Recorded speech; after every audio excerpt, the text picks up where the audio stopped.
Denle ahí aceptar grabación. Entonces, un pequeño repaso respecto de lo que ya hemos visto, pues las acciones, una primera clasificación, bueno, entonces, tema general, ¿qué vamos a hablar hoy? Vamos a hablar de la clasificación de las acciones. Las acciones formularias son objeto de varias clasificaciones y la primera de ellas es una que se hereda de la época arcaica, que es la clasificación según el tipo de derecho que se está esperando en la sentencia. Entonces, la primera clasificación son las acciones personales y las acciones reales. Y aquí les traigo una cita de Gallo. ¿Alguien me quiere ayudar a leer la cita de Gallo? Si quieren, se las pongo más Santi, grandecitas. pero ven, ¿esto ya es formulario Sí, o esto es solo un repaso de lo anterior? no, formulario. O sea, estas clasificaciones también aplican al formulario. Creo que para que repasemos. Ok, Ya que ok. estás ahí, lee, Isa, por Es acción sobre la persona la que hacemos siempre que litigamos con otro que está obligado a causa de un contrato o de un delito. Es decir, cuando intentamos, pretendemos un dar, hacer o garantizar. Ajá. Entonces, ¿qué queremos con una acción personal?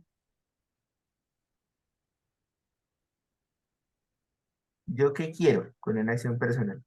Algo de Que alguien, alguien o sea, cumpla una también. obligación. Y entonces que alguien haga qué. ¿Qué o qué? Dice.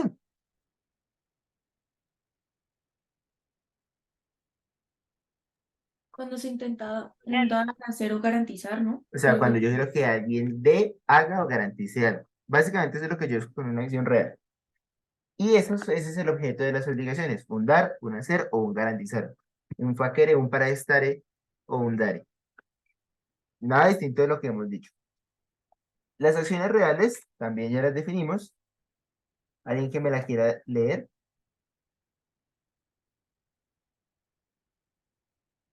Es acción sobre la cosa cuando intentamos, pretendemos que una cosa corporal sea nuestra o cualquier derecho sea nuestro, como el de uso, goce, paso, acueducto o de derribar para poder ver, o la que tiene el demandado de negar cualquiera de ellos. Listo, gracias.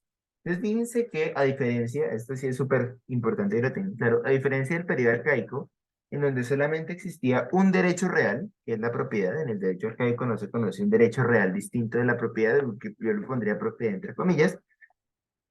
La época clásica sí se van conociendo y se van delineando otros derechos distintos de la propiedad. Aquí efectivamente en primer lugar coloca la propiedad, sea nuestra, sea propiedad, y luego las desmembraciones, más llamadas desmembraciones del derecho de propiedad, entonces habla del derecho de uso, el derecho de usufructo, y las servidumbres. Básicamente son los derechos en los que hace mención. Y por lo general, la acción arquetípica, que es esta cita de Gallo, dice, ahora bien, las acciones sobre las cosas se llaman vindicaciones y las acciones sobre las personas, condiciones.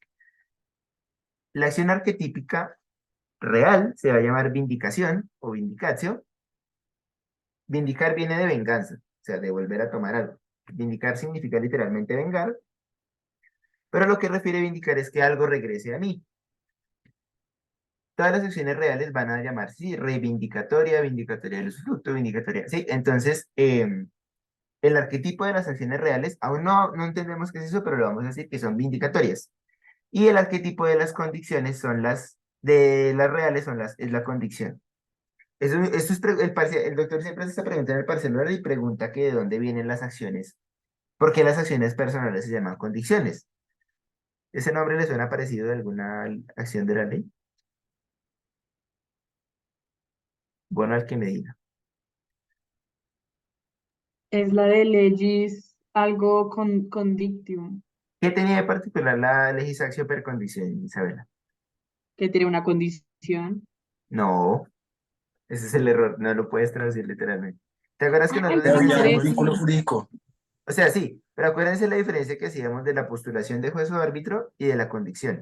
¿Se acuerdan que hacíamos una diferencia la una de la otra? Con Techa, ¿te acuerdas? A ti. Dímelo. ¿Te acuerdas? ¿Cuál es la diferencia entre la acción legis per judicis arbitrae y la acción legis per convictionem? ¿Qué? Dímelo ¿No te suave. acuerdas? Dilo lento. ¿Cuál es la diferencia entre en la legis actio per convictionem y la legis actio per judicis postulationem? Uy, no. Ah, Ius arbitrae Esa, postulatione. esa y la condición. Ok, la primera es que, ok, que la primera es como que en virtud de una promesa solemne, o sea, la primera es como en cuanto a en cuanto a una promesa, ¿sí o no?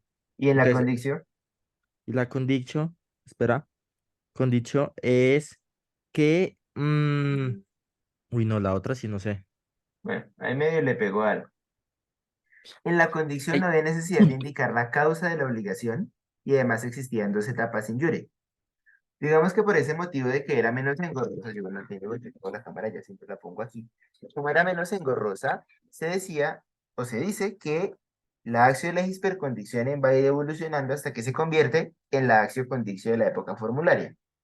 Entonces, el doctor siempre pregunta que cómo fue evolucionando esa acción. Entonces, primero fue la acción conditio, perdón, la acción legis per conditionem, que debido a que era más simple que las demás acciones de la ley, fue la que se mantuvo una vez se emitió la ley de Usia y se convirtió en la acción condictio como arquetípico para reclamar cualquier obligación, ¿sí? Y algo más iba a decir de aquí. Bueno, cuando me acuerdo se los digo. Creo que eso era lo único importante. Entonces Casi, solamente quería Ángel, recordar. Dime, hoy estás hablando como un poquito más rápido que siempre, le puedes bajar la Dios mío, velocidad de perdón. Audacity, por favor. Por eso, cierro. Lo único que quería recordarles era que diferenciaran la acción personal de la acción real. Que la acción real, la acción real, por arquetípicamente la vamos a llamar vindicación, y la acción personal, arquetípicamente la vamos a llamar condición. Ya sabemos por qué la llamamos condición, porque viene la acción legis per condición. Eso es como todo lo que quiero recalcar de este punto de acá. Em, la siguiente clasificación que estaba en la época anterior y que sigue en esta es estas dos, la clasificación con respecto al derecho. Cuando yo quiero esclarecer un derecho, o sea, no tengo certeza, a qué tipo de acción me estoy refiriendo?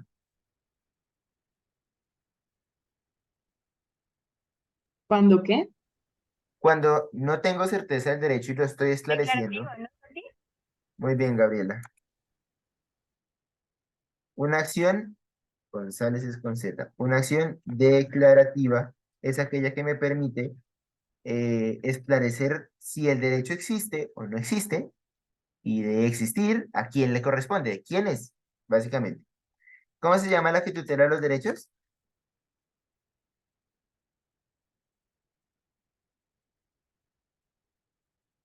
Gus, ¿no? ¿Esa no es la ejecutiva? Muy bien. La acción ejecutiva es la que tutela el derecho. O sea, si yo estoy tutelando un derecho es porque, ¿qué hizo? Si yo lo estoy Sí, protegiendo. estás declarando que existe, ¿no? No, yo lo estoy protegiendo. Porque Ah, alguien me sí, lo violó.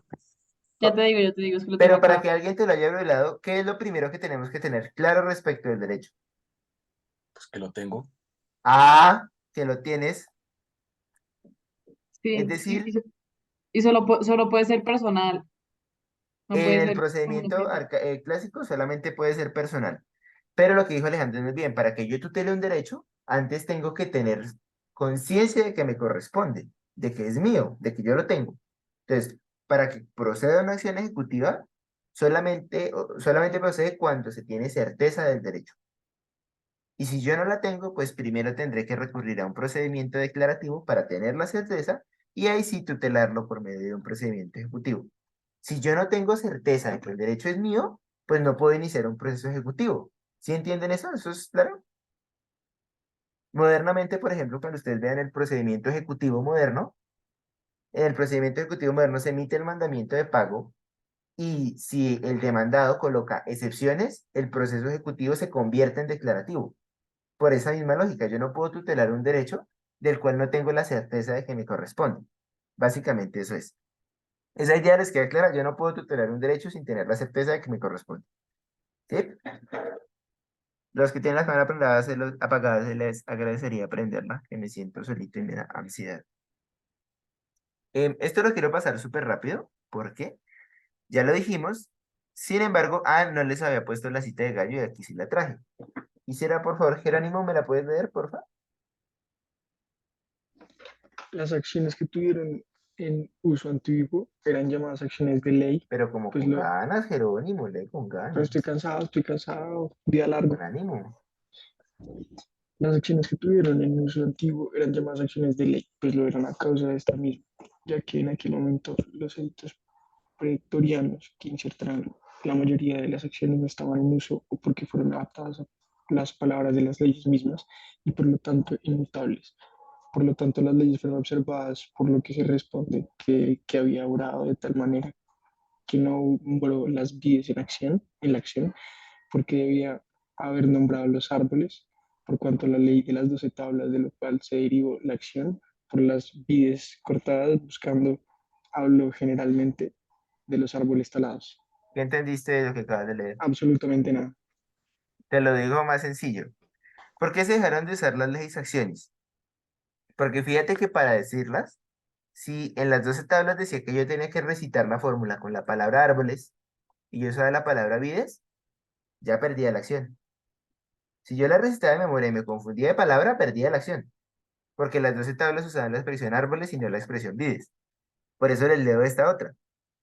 Pero todas estas acciones de la ley se hicieron poco a poco impopulares, pues a causa de la minuciosidad exagerada de los antiguos que crearon estos derechos, la cosa fue llevada al punto de que el menor error implicaba la pérdida del proceso. Si yo decía vides en vez de árboles, perdía el proceso, porque así eran las 12 tablas. Entonces, eh, hagamos un paréntesis respecto de la clasificación, esto ya se los he explicado. Entonces, solamente a efectos de recordarles, por ese motivo fue que se creó el procedimiento formulario. En el año 130 o 160 se expidió la ley de Eusia.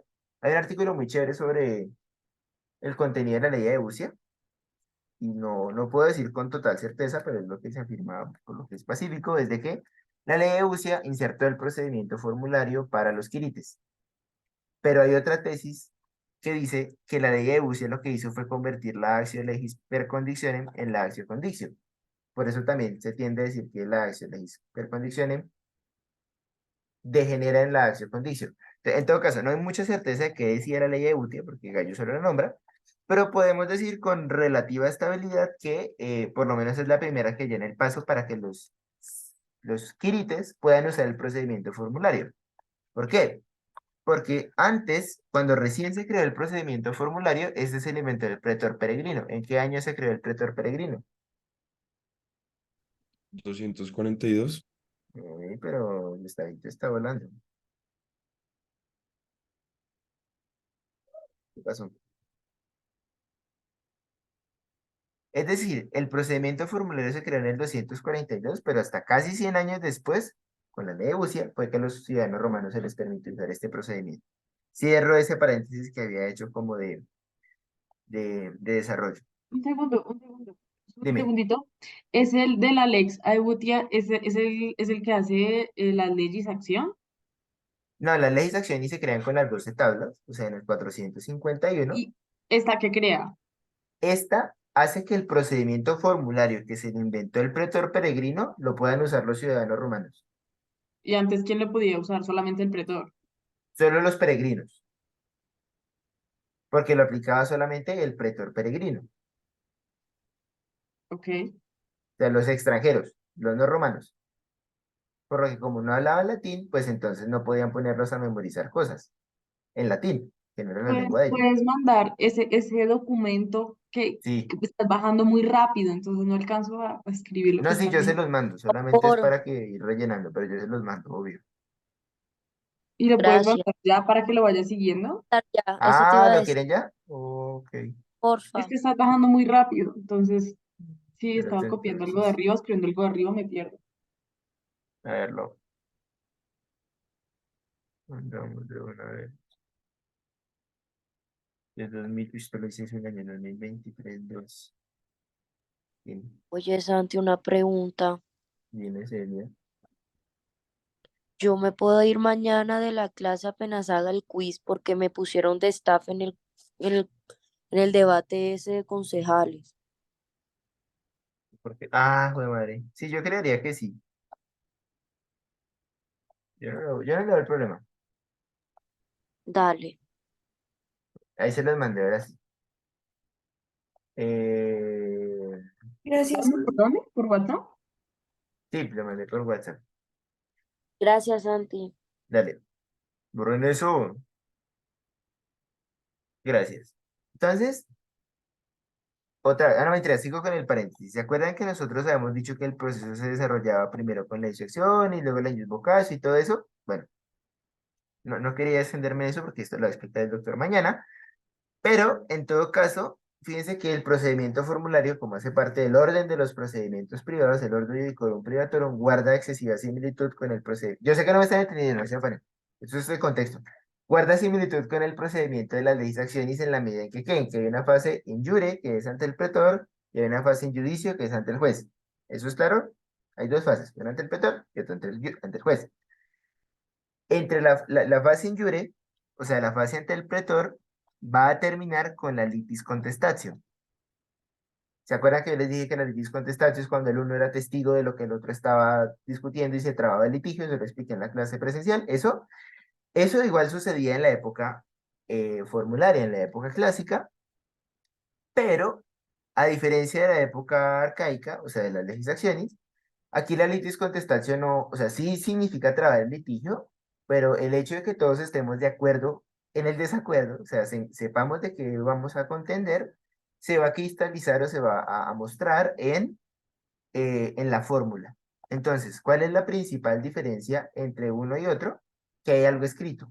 Fíjense que el procedimiento anterior era completamente oral, no había nada escrito.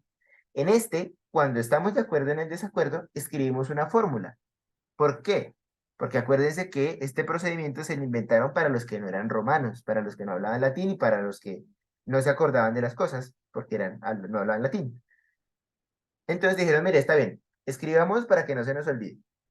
Literal se lo inventaron para, primero, que las partes no se olviden sobre qué era el litigio, y segundo, porque la fórmula era un papelito súper chiquito, hagan de cuenta que no era un papel más grande de así. O bueno, mentiras, en ese tiempo de pronto haber sido más grande porque escribían en letra grande y una línea tenía como 6 o 7 palabras, pero era un pergamino, en últimas, un pedazo de piedra, en el cual le daban instrucciones al juez. No tenía otra función. La fórmula era un conjunto de instrucciones que se le daban al juez para que éste supiera de qué trataba el litigio y cómo lo tenía que fallar. Celia. No entiendo a qué se refiere la triple hélice. Es que no lo he explicado. No lo quería explicar. Lo vamos a omitir por ahora. Si me queda tiempo, me devuelvo sobre eso. No importa, omítelo. Listo. Bueno, no, para no distraerme. ¿Qué estaba diciendo? Así de que la fórmula era entonces un conjunto de instrucciones precisas que tenía que seguir el juez. Entonces, al juez le entregaban el papel, el juez leía el papel y hacía lo que decía el papel. No decía nada más, no hacía nada más. Dime, Laura, llegamos. Pero ese papel era, bueno, como la fórmula para saber el procedimiento dependía pues del procedimiento, obviamente, Es, y eso, ¿quiénes lo hacían las mismas personas que lo estaban en el hacían, conflicto. claro, porque Ok. como teníamos que estar de acuerdo en el litigio, lo redactaba el pretor, pero las mismas partes iban dando cuenta de qué era lo que se tenía que colocar y qué era lo que no se tenía que colocar. Entonces ahí sabemos de qué va a tratar el litigio. Por eso era importante explicarles esto y ya la cagué omitiéndolo. Pero yo le ponía a Isabela el ejemplo, no me acuerdo si era en la monitoría pasada, de que yo le preguntaba de que si yo te debía algo, que yo dije que yo te pagué algo que no te debía, y tú me dijiste que había un contrato y que por lo tanto sí te debía. ¿Sí se acuerdan de eso? Bueno, pongamos el mismo ejemplo. Si yo te No, digo, Isabela, yo te pagué 100.000 pesos que no te debía, entonces por favor, devuélveme. Esa es mi pretensión. Pero si Isabela dice, no, qué pena, tú sí me los debías porque hicimos un contrato, por decir algo. Yo te los, yo te los había prestado y tú me los estabas devolviendo. En ese caso yo los debía. Pues sí, o sea, si yo te los di por medio de un contrato, ahí la embarré yo, No, si tú me los prestaste, ¿yo qué tendré que hacer? devolvérmelos. Exactamente. Pero si yo estoy diciendo que tú nunca me prestaste nada y que por lo tanto yo nunca te debía nada. Pues no sé, tenía que haber algo escrito porque si no, no tiene sentido. Bueno, en ese tiempo no necesariamente, pero ¿quién de los dos tiene razón? No sabemos. Entonces, ¿qué procedimiento tendríamos que usar? ¿Uno declarativo o uno ejecutivo? Declarativo porque no sabes. Oh, Exactamente. Entonces, en ese ejemplo que estamos diciendo, Isabela, si yo le digo al pretor, es que yo le pagué 100.000 pesos que no le debía a Isabela, ¿tú qué me vas a contestar, Isabela? ¿O alguien que le quiera ayudar, Isabela? Dime. Como algo en específico, no sé. La verdad es que dijimos que tú me los habías prestado y tal. Sí, pero te Por digo eso, algo si en yo digo, específico yo nunca te los debía, ¿tú qué me vas a contestar? que sí, ¿Por qué? porque yo te los presté. Ah, muy bien. Eso que acabamos de hacer Isabela y yo fue trabar el litigio. Porque fíjate que ya sabemos sobre qué tenemos que esclarecer entonces. ¿Quién dice la verdad? ¿Quién dice la verdad? O sea, si efectivamente tú me los prestaste o no me los prestaste. ¿Sí o no? Ujú. Esas dos cosas, gracias Isabela, esas dos cosas que acabamos de discutir Isabela y yo ficticiamente que lo hacían ante el pretor, era lo que se ponía en la fórmula. Entonces en la fórmula se ponía así. Santiago dice que él le pagó algo que no le debía a Isabela. Isabela excepciona y dice que no, que había un contrato y que por lo tanto sí se los debía. Entonces, señor juez, condene a lo que considere probado. A lo que haya probado, usted condene. O absuelva a Santiago, perdón, absuelva a Isabela o no. ¿Sí o no? ¿Por qué? Porque yo se los pagué a Isabela, yo le estoy diciendo, devuélvame esa plata que yo nunca le debí. Isabela me dice, no, usted sí me la debía. Entonces, señor juez, condene o no a Isabela a devolverle los 100.000 pesos a Santiago. ¿Según qué? Según lo que resulte probado. Fíjense que es una lista de instrucciones. Entonces, ¿qué sería lo primero que hay que probar? Que yo le di a Isabela los 100.000 pesos, que es lo que yo pretendo. ¿Qué es lo segundo que habría que probar? Que había un contrato y que por lo tanto yo sí se los debía, que es lo que dice Isabela. Y con base en eso, el juez tendrá que ver si de verdad yo sí se los debía o no se los debía. Eso que acabamos de hacer entonces, reitero, yo que pretendo que Isabela me devuelva 100.000 pesos. ¿Por qué? Porque yo le pagué algo que no le debía. ¿Qué dice Isabela? No, Santiago sí me los debía porque había un contrato. Entonces, señor juez, mire a ver si Isabela tendrá que devolverle los 100.000 pesos a Santiago o no. Más o menos así en ese esquema que lo acabamos de poner aquí. ¿Esto que acabo de decir es claro? ¿Todos me entienden a qué voy? Sí. Esto que acabo de decir así era lo que se ponía en la fórmula. En este caso es un procedimiento personal, pero también podía ocurrir la misma lógica con un procedimiento real. Sin embargo, ahora sí ya siendo un poco más precisos, ¿dónde estaban las fórmulas? En el edicto del pretor. No sé si lo tengo más abajo. No. En el edicto del pretor salían esas fórmulas, esto que acabamos de poner eran fórmulas que el pretor ya tenía redactadas previamente. Y nosotros simplemente nos íbamos al libro del pretor, al edicto del pretor y escogíamos la que mejor se ajustara al litigio. Y basándonos en esa, la escribíamos en el papel y si teníamos que colocarle o quitarle cosas, lo podíamos ir haciendo, porque teníamos que revisar qué es lo que quería cada uno. Eso es más o menos lo que sucedía en la editio actionis y en la datio actionis. Yo le decía, señor pretor, perdón, la postulación, señor pretor, coloque tal cosa en la fórmula. El pretor me decía, sí, sí lo podemos poner, o no, no lo podemos poner. Básicamente eso era conceder o negar la postulación. Yo decía, señor pretor, coloque esto en la fórmula. Y el pretor me decía, si lo ponemos, datio actionis, se lo doy, o se lo deniego, no se lo doy. Entonces yo era el primero que hablaba. Yo decía, señor pretor, Isabela me pagó algo, perdón, yo le pagué a Isabela algo que no me decía. Eso es la postulación. Algo que no le debía. Pongamos eso en la fórmula. El pretor decía, sí, efectivamente pongamos en la fórmula que Santiago le pagó algo que no le debía a Isabela. No entiendo qué es lo que están mostrando ahí. ¿Eso es el proceso? Esto es más o menos lo que sucedía ante el pretor. La postulación accionis era lo que te estoy diciendo. ¿Y Yo, hay de que man- subirse esos pasos de memoria, o sea, los no, para nuevos? nada. Es solamente para que me entiendan cómo es que se redacta. Solamente Ah, para que me entiendan por qué se pone lo que se ok, pone. Entonces, lo ok. primero que yo hacía era decirle al pretor, Isabela, yo le pagué a Isabela algo que no me debe. Si él lo veía conveniente, decía sí, se coloca en la fórmula. Luego de eso, entonces seguía Isabela. Isabela decía, yo excepciono que existía un contrato de compraventa. Y el pretor dirá, bueno, está bien, pongámoslo también en la fórmula. Le concedo, se lo doy también. Eso era lo que podía suceder. Así era como se armaba la fórmula. No, yo sé que todavía es muy gaseoso porque no hemos entrado a ver las partes de la fórmula y no creo que las veamos en la monitoría. Si me alcanza el tiempo lo hago y si no, lo vamos a ver mañana en la clase. Pero en últimas, fíjense que la fórmula queda redactada. Ay, se ve borroso. No, no creo que se alcance a leer. Esta la hice yo para mi clase de teoría general del proceso. Y fíjense que la fórmula se redacta con términos específicos que están en el edicto. No se alcanza a ver. Pero fíjense que era una cosa. A ver si puedo rayar. Fíjense que la fórmula no era un párrafo más largo de así. Esto era la fórmula. Lo primero que se hace es designar al juez. Y fíjense, en este caso es una acción publiciana. No he explicado eso, pero yo lo explico. Si resulta que Nicolás compró y tiene el fondo corneliano, esto de aquí es lo que pretende el demandante. Inmediatamente después, o sea, en nuestro caso, que Isabela le devuelva los 100.000 pesos a Santiago. Eso es lo primero que se coloca, que es la pretensión. Luego, en nuestro ejemplo ficticio dijimos que había un contrato de compra-venta. Entonces decimos, si resulta que Isabela tiene que devolverle 100.000 pesos a Santiago porque no se los debía, así más o menos así se redacta, eso es la intentio o pretensión. Luego dice, a menos de que entre Isabela y Santiago hubiera habido un contrato de mutuo. Eso es la excepción. Hasta ahí.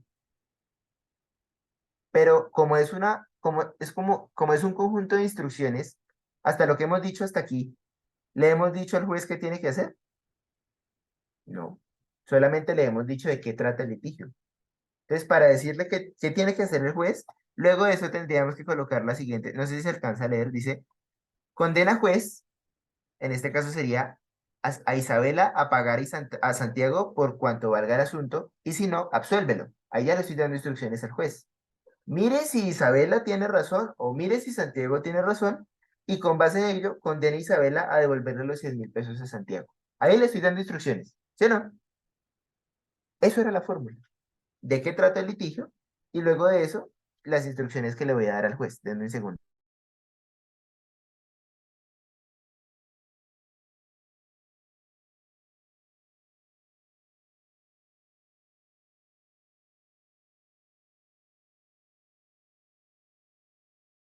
¿Sí entienden todos esto? ¿Qué era la fórmula?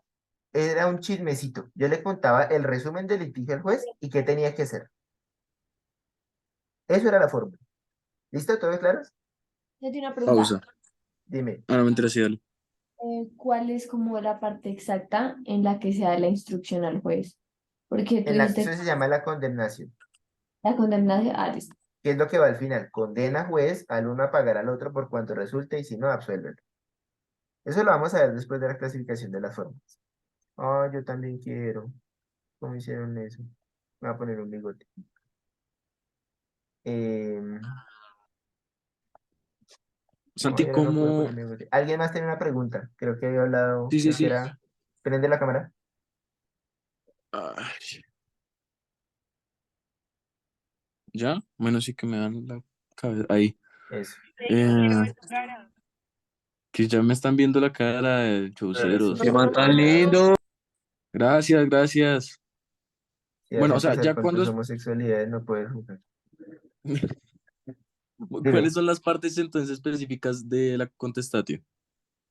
¿De la litis contestacio? No, la litis Ujú. contestacio es redactar la fórmula. Y las Por partes de eso. la fórmula van a depender de la naturaleza del litigio. O sea, Ok, dependiendo de cuál sea el objeto del litigio, vamos a redactarle una u otra cosa. Por ok. ahora quedémonos con la idea de que la litis contestacio, o sea, trabar el litigio es redactar la fórmula. ¿Qué va a tener adentro? Aún no lo sabemos. ¿Sí? Bueno, bueno, listo. Pero entonces, ¿qué es la fórmula? Un resumen del litigio y unas instrucciones al juez. Esas dos ideas, esas tres ideas que acabo de decir son claras. Juan Sebastián te va haciendo caras. ¿Sí? ¿Todo bien? Igual tiene que levanta mano. Dime. Eso es lo que yo tenía otra, la pregunta que yo tenía era otra. ¿Qué dice la cláusula arbitraria que no puedo leerla bien? La cláusula arbitraria es para que una de las partes voluntariamente entregue el... Es que esa es la otra. La condenación siempre es en dinero. O sea, en un proceso real, el juez solamente condena dinero. No puede condenar a entregar cosas. Para que se haga la entrega de la cosa, con permiso del juez, la cláusula arbitraria tiene que decir, a menos que según tu arbitrio, Santiago devuelva la cosa a Sebastián. Eso es la cláusula arbitraria. Y ya lo vamos a ver cuando hagamos acciones reales. Si dice así, a menos de que según tu arbitrio se devuelva a Nicolás el fondo, ¿sí? Hasta aquí es claro, ¿sí? Celia, ¿qué es la fórmula?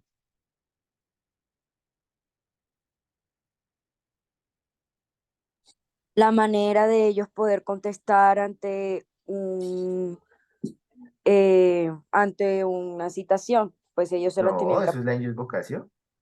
claro que sí, No, claro que sí, la fórmula ellos tenían que aprendérsela y el demandante tenía que citar lo que tenía que decir y el demandado contestarla. ok, ahí se ponía lo que el demandado decía. Pero ¿qué función cumplía la fórmula respecto del juez? Dos cosas, ya te las dije. Que el juez Ay, deliberara. sí, exacto, pero yo qué tenía que decirle al juez para que deliberara. No Laura, lo ¿le hice, quieres? no lo Dime. hice, o lo hice. Ok, ¿quieres que alguien te ayude? Sí. Laura, te alzó Eh, la mano. Primero tenía que hacer el resumen y después tenía que, pues, como darle las instrucciones para ver qué tenía que hacer. Esas dos cosas, resumen litigio y de instrucciones al juez. Celia, esas son las dos funciones de la fórmula. ¿Listo? ¿Por qué? Porque la fórmula es el papel que le vamos a dar al juez. El juez recibe el papel y lo lee y con eso se entera de que está tratando el proceso. ¿Todos claros con eso? Voy a seguir. Entonces, em, vuelvo y retomo a insistir la primera clasificación en función del... Ay, ¿cómo borro esta cosa? Aquí. El ingeniero de sistemas se le complica borrar una cosa en Zoom. Voy a borrar esto. Que quería, pero ya que. Ah, no, igual yo se los mandé, ya da igual. ¿Alguien sabe cuáles son los derechos reales? Modernamente, sin leerlos. Bueno, ¿alguien sabe qué es un derecho real? Partamos de ahí. Isa, ¿qué es un...? Ah, bueno, Juan Sebastián, bueno, no, Isa lo levantó primero. Isa, pero dejemos a Juan Sebastián, que no tiene bueno.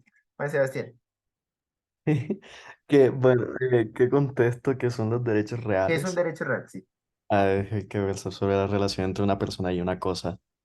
la relación entre una persona y una cosa. Gracias, Juan Sebastián. Y esa relación se puede desplegar de varias maneras y solo en la época formularia. El primer derecho por excelencia, el mejor y el más derecho grande de todos es la propiedad, que es tener los poderes absolutos sobre la cosa, como cuando yo digo algo es mío. Creo que la propiedad es como el más obvio. Todos más o menos entienden que es la propiedad. Los saberes van a decir es el derecho de usar, gozar y disponer de la cosa. Usar, servirme para lo que fue hecha. Gozar, recibir los frutos de la cosa. Y disponer, venderla o modificarla. En virtud del derecho de uso, yo puedo leer el libro de Spitia, que lo tengo aquí. En virtud del derecho de goce, que son los frutos, fruendi, yo puedo prestárselo a Isabela y cobrarle por habérselo prestado. Y por el derecho de disposición, por ejemplo, yo puedo rayar el libro. Si mañana me da por arrancarle una hoja y quemarla, lo puedo hacer. Si mañana me da por quemar todo el libro, lo puedo hacer. Si mañana me da por vender todo el libro, lo puedo hacer, porque eso me lo permite el derecho de disposición.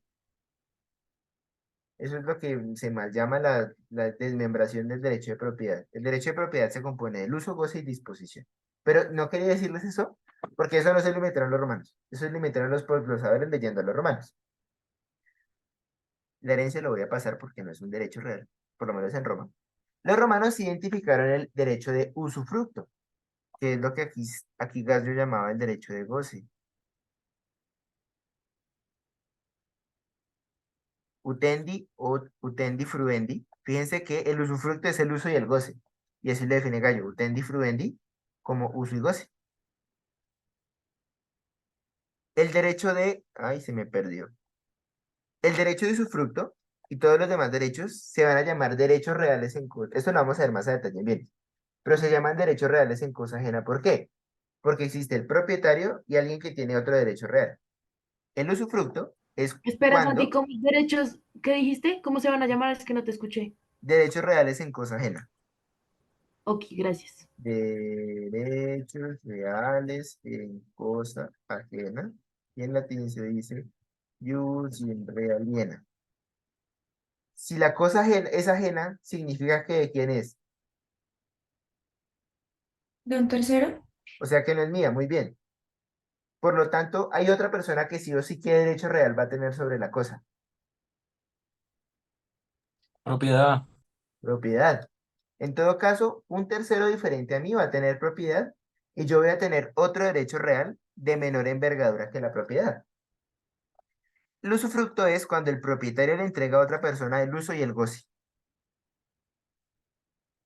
Es normal, por ejemplo, que, por ejemplo, muy seguramente algunos de ustedes les debieron haber vendido la casa de sus papás y sus papás tienen sobre la casa el usufructo, aunque ustedes sean el dueño. Eso lo hacen los papás con uno para evadir impuestos. No sé si alguno tenga en su casa su nombre. ¿Alguno de ustedes?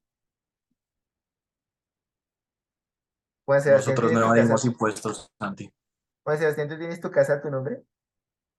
Que te A vas mi sintiendo. nombre y a mi nombre de mi hermano, Exactamente, pero ¿quiénes son los que administran la casa? mis papás. Muy seguramente cuando a ti inocentemente te pusieron a firmar ese contrato de compra-venta, que se llama una simulación, tú te quedaste con la propiedad, sin embargo, tú puedes cobrarle arriendos a la casa. ¿Quién se los cobra? A tus papás. ¿Por qué ellos cobran el arriendo? Porque aunque Juan Sebastián es el propietario, él se desprendió del uso y el goce, si quieren le dio control X al uso y el goce en su patrimonio y le dio control V y se lo pegó al patrimonio de los papás. Juan Sebastián, siendo propietario, se desprendió del derecho de uso y de goce y se lo entregó a los papás. Fíjense que ahí subsisten dos derechos. Juan Sebastián es el nudo propietario o dueño, pero el que usa y goza del apartamento, o sea, el usufructuario, son los papás. Y sobre el apartamento de Juan Sebastián recaen dos derechos. El derecho de él como propietario, aunque no pueda hacer nada, y el derecho de los papás como usufructuarios que tienen el uso y el goce y por tanto lo arriendan. ¿Sí? Ahí hay dos derechos sobre el apartamento de Juan Sebastián, el de él como dueño y el de los papás como usufructuario. ¿De quién es la cosa? De Juan Sebastián. Pero, ¿quiénes son los que se quedan con los frutos de la cosa? Los papás de Juan Sebastián, porque ellos tienen el usufructo sobre la casa. ¿Sí es claro el usufructo, Isabela? Que te voy haciendo caras. ¿Sí me entendiste? Sí, todos esos son como derechos que tienen las personas sobre las cosas, Dime. No te oí, se te cortó. que son, que son los derechos que tienen las personas sobre las cosas, y sobre este es el derecho para usarlos. Pero fíjate que el usufructo es uno solo y comprende dos cosas. El uso, como lo dijiste, y el goce. O sea, lo que produzca la cosa. Aunque el dueño sea otro. Por eso dice que es un derecho en cosa ajena. Porque el dueño es otro, pero yo igualmente tengo un derecho sobre esa cosa. Pongamos el ejemplo de una vaca. Si yo soy el propietario de la vaca y le entrego el usufructo de la vaca a Isabela, Isabela, si la vaca tiene un ternero, ¿de quién va a ser el ternero? De la otra persona, En este caso, si la vaca es mía, yo te doy el usufructo de quién es el ternero. tuyo. ¿Mío? Sí, porque yo solo, no ¿Tú sé, qué Santi, tienes? No, estás bien. ¿Tú qué tienes? yo tengo el producto, ¿no? Lo que sale de la vaca, ¿o qué me estás vendiendo? ¿Tú qué derecho real tienes? Yo tengo la propiedad, pero yo te entregué el usufructo. Entonces, ¿tú qué derecho real tienes? El del usufructo, ¿Y de qué se compone el usufructo? del uso y el goce, ¿Y el goce qué es? usarlo, Ese es el uso. ¿Y el goce? gozarlo, o sea, es lo mismo. No. Poder Eh, disfrutar de los frutos. Pero, El goce, espérame, ya te doy la palabra. El goce es quedarme con los frutos de la cosa. ¿Sí, Isa? Entonces vuelvo y Santi, ponme pregunto. uno, yo lo dije. Bueno, Gabriela, epa cosa. Como es de lambona, ya tiene más de uno, no le ponga más, Santiago. Ey, respeto, no le digas Ah, lambona a tu ya, compañera. Deji, deja de ya ser tiene. tan Por favor, envidiosa. déjenme Teniendo acabar con todo eso, Isabela. Isabela, Parece. entonces, si yo tengo la propiedad, pero te di el usufructo, y la vaca tiene un ternerito, ¿de quién es el ternerito? Nada mío, ¿Por qué? porque yo tengo los frutos de la vaina. Y a cuento de que tú tienes los frutos. ¿Qué cosa?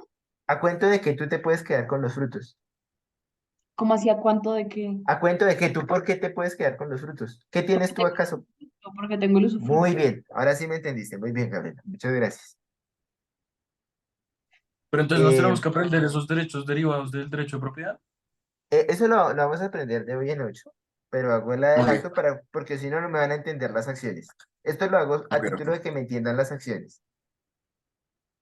Meloso. Entonces, a todos les pregunto, por favor, ¿entienden qué es un derecho real en cosa ajena?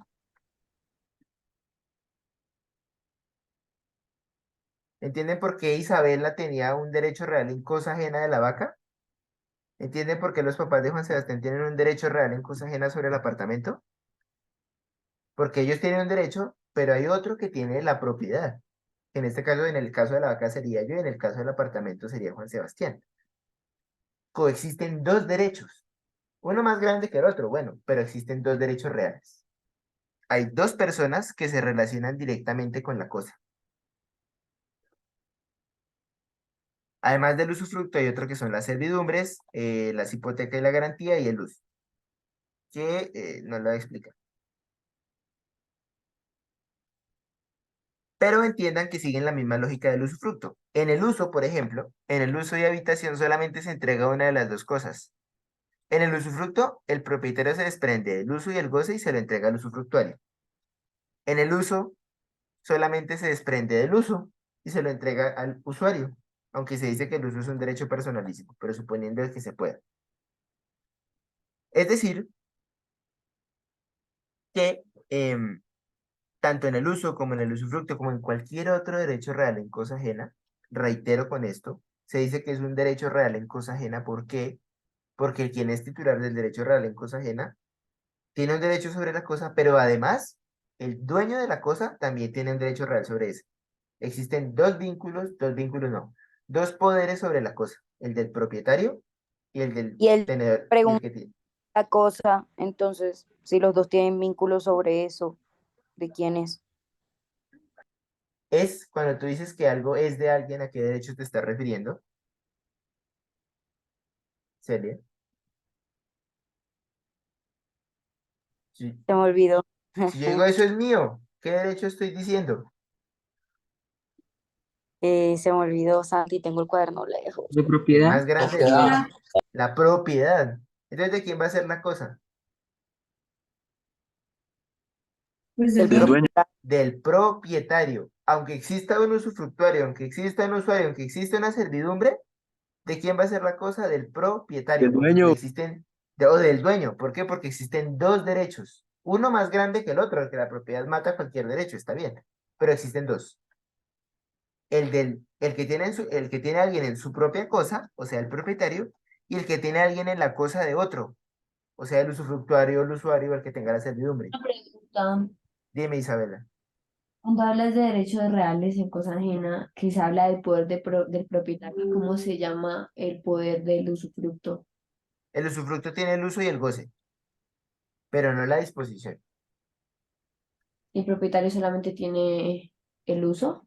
No porque si hay un usufructo, ¿quién tiene el uso? Ah, pues el usufructo. El usufructuario. Entonces el propietario con qué se quedó, Pues la propiedad, ¿no? pero con toda la propiedad, No, ¿con con qué parte? con la disposición. Con la disposición. Muy bien, todos me entendieron que es el usufructo. Y la posesión. Este sí es súper importante que lo entendamos desde ya, que ya lo he dicho como 40.000 veces. ¿Se han visto que la gente dice que si yo me quedo por 20 años en un apartamento, el apartamento se vuelve mío? Bueno, pues eso es un error. Cada vez que alguien diga eso, ustedes le pegan una bofetada de nombre mío. ¿Por qué?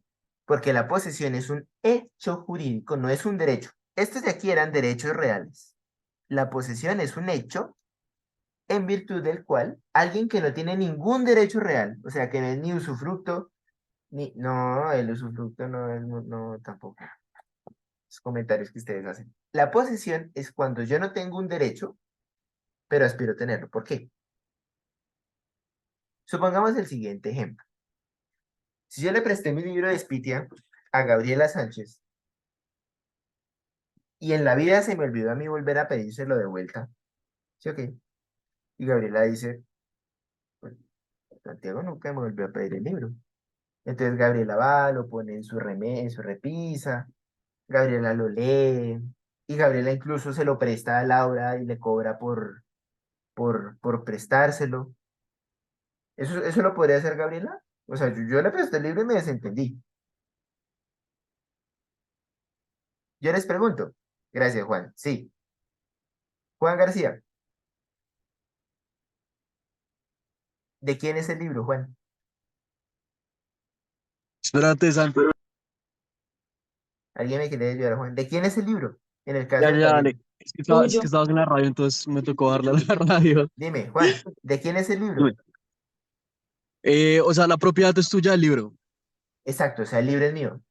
y tú me das el Pero, usufructo. no, pues yo tengo toda la propiedad completa. O sea, tengo uso, No, goce o y sea, la disposición. propiedad, el libro es tuyo porque es propiedad tuya.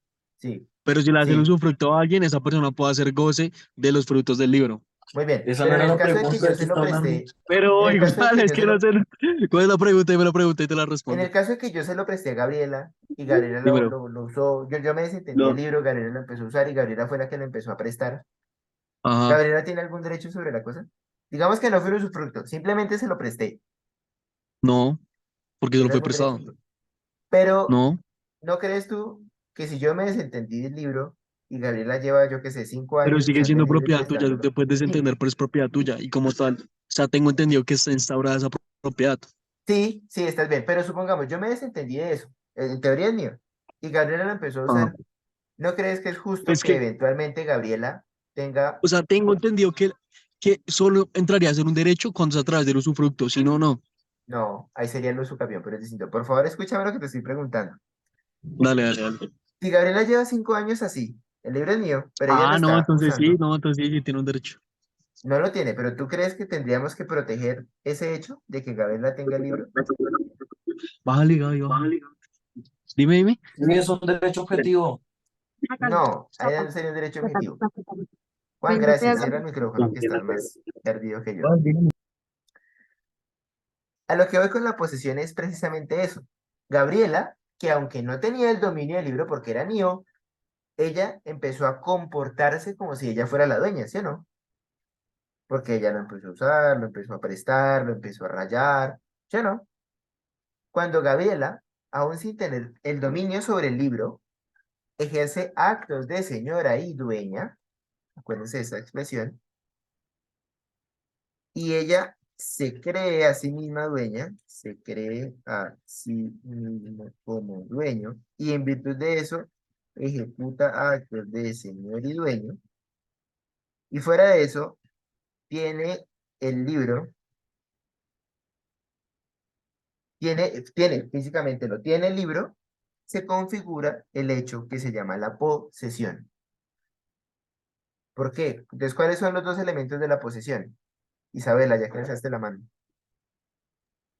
Espérate, espérate. No se te oye, ¿Qué? que no se te oye, que la brisa del mar no te deja oír. Hola, ¿me Ahora sí, escuchas? ahora sí. Que eso de posesión, entonces sí, o sea, no es un derecho, No pero es la un derecho. persona tiene, el que tiene posesión también tiene el derecho de dominio. No, lo va a tener. No lo tiene, pero tiene una expectativa Pero tú legítima de dijiste tenerlo. que lo tenía antes y lo regaló, ¿no? No, no, espérate. Y Vamos en ahí el abajo ejemplo. dice, dueño que no ejercita su derecho de dominio. O sea, que Por eso, lo tiene, pero no lo en el ejercita. ejemplo que estamos poniendo, ¿quién no ejercita el dominio? No sé. Pasarán. Santiago. Dueño. Yo, porque yo leí el libro a Gabriela y me desentendí del libro. Tienes que Ah, poner todos los eso. ejemplos. Pero tú tenías el dominio. Sí, era mío, y yo se lo di a Gabriela y me desentendí de eso. O sea, quiere decir que Santiago Le ya no diste tu tiene el nombre. derecho. Dime, Le diste tu derecho. no, se lo presté, sin que eso constituya ningún derecho. Entonces, ¿por qué te quitas el dominio? No, es mío. Espérate que no he llegado allá. Es mío el libro. Yo se lo presté a Gabriela y me desentendí de eso, pero sigue siendo mío, ¿sí o no? Dominio, o sea que tú tienes el derecho de Yo dominio. tengo el dominio, muy bien. Pero si Gabriela empezó a ejercer actos de señora y dueña, si Gabriela dice, pues como Santiago no me reclamó nunca el libro, pues yo lo voy a prestar.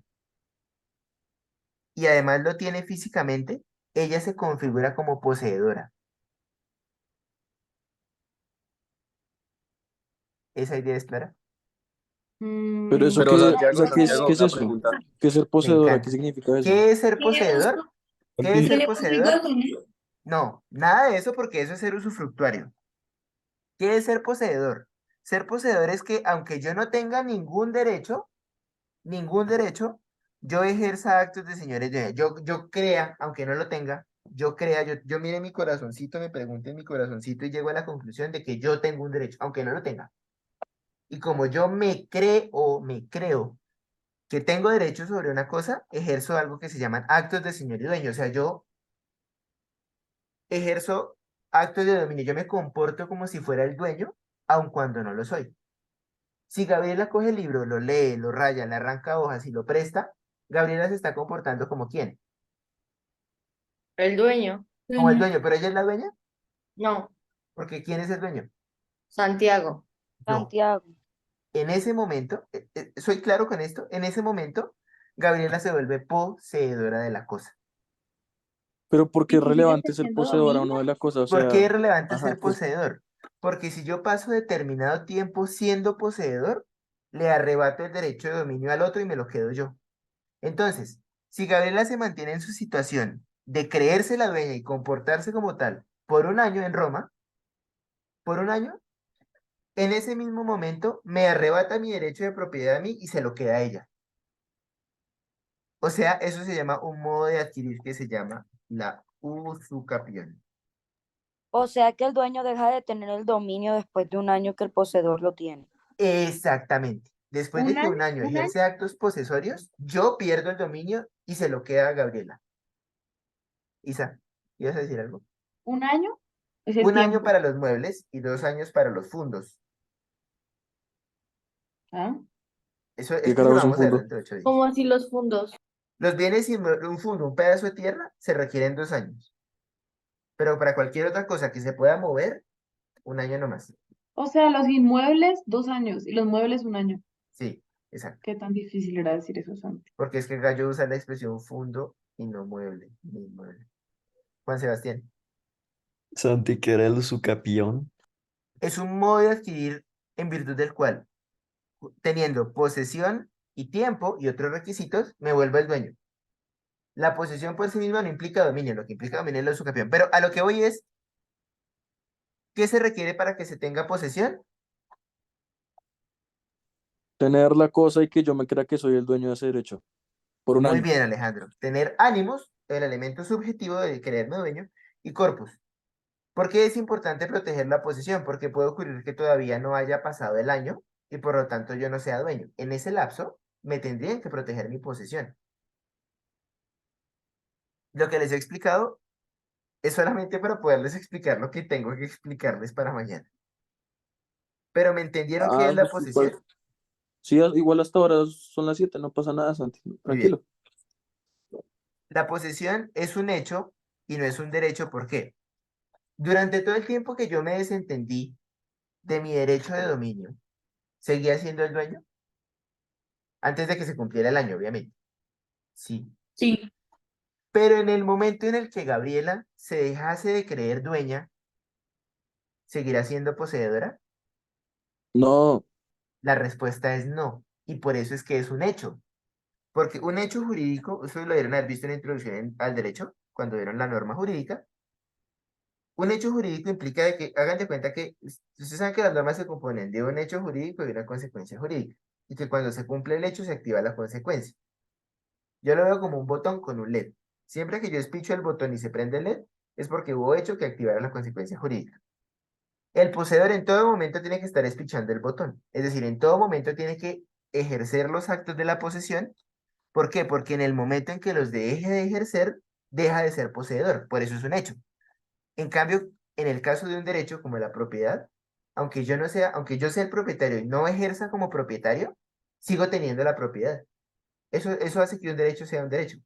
En cambio, la posesión, si yo ejerzo actos posesorios, o sea, si tengo ánimos y corpus, pero eventualmente pierdo el ánimos, si eventualmente dejo de considerarme dueño o reconozco que otro es el dueño, en ese preciso momento, de,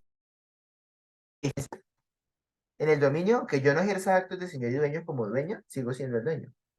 En cambio, en la posesión, En el mismo momento en que yo deje de ejercer actos de señor y dueño porque me deje de creer dueño, en ese mismo momento pierdo la posesión.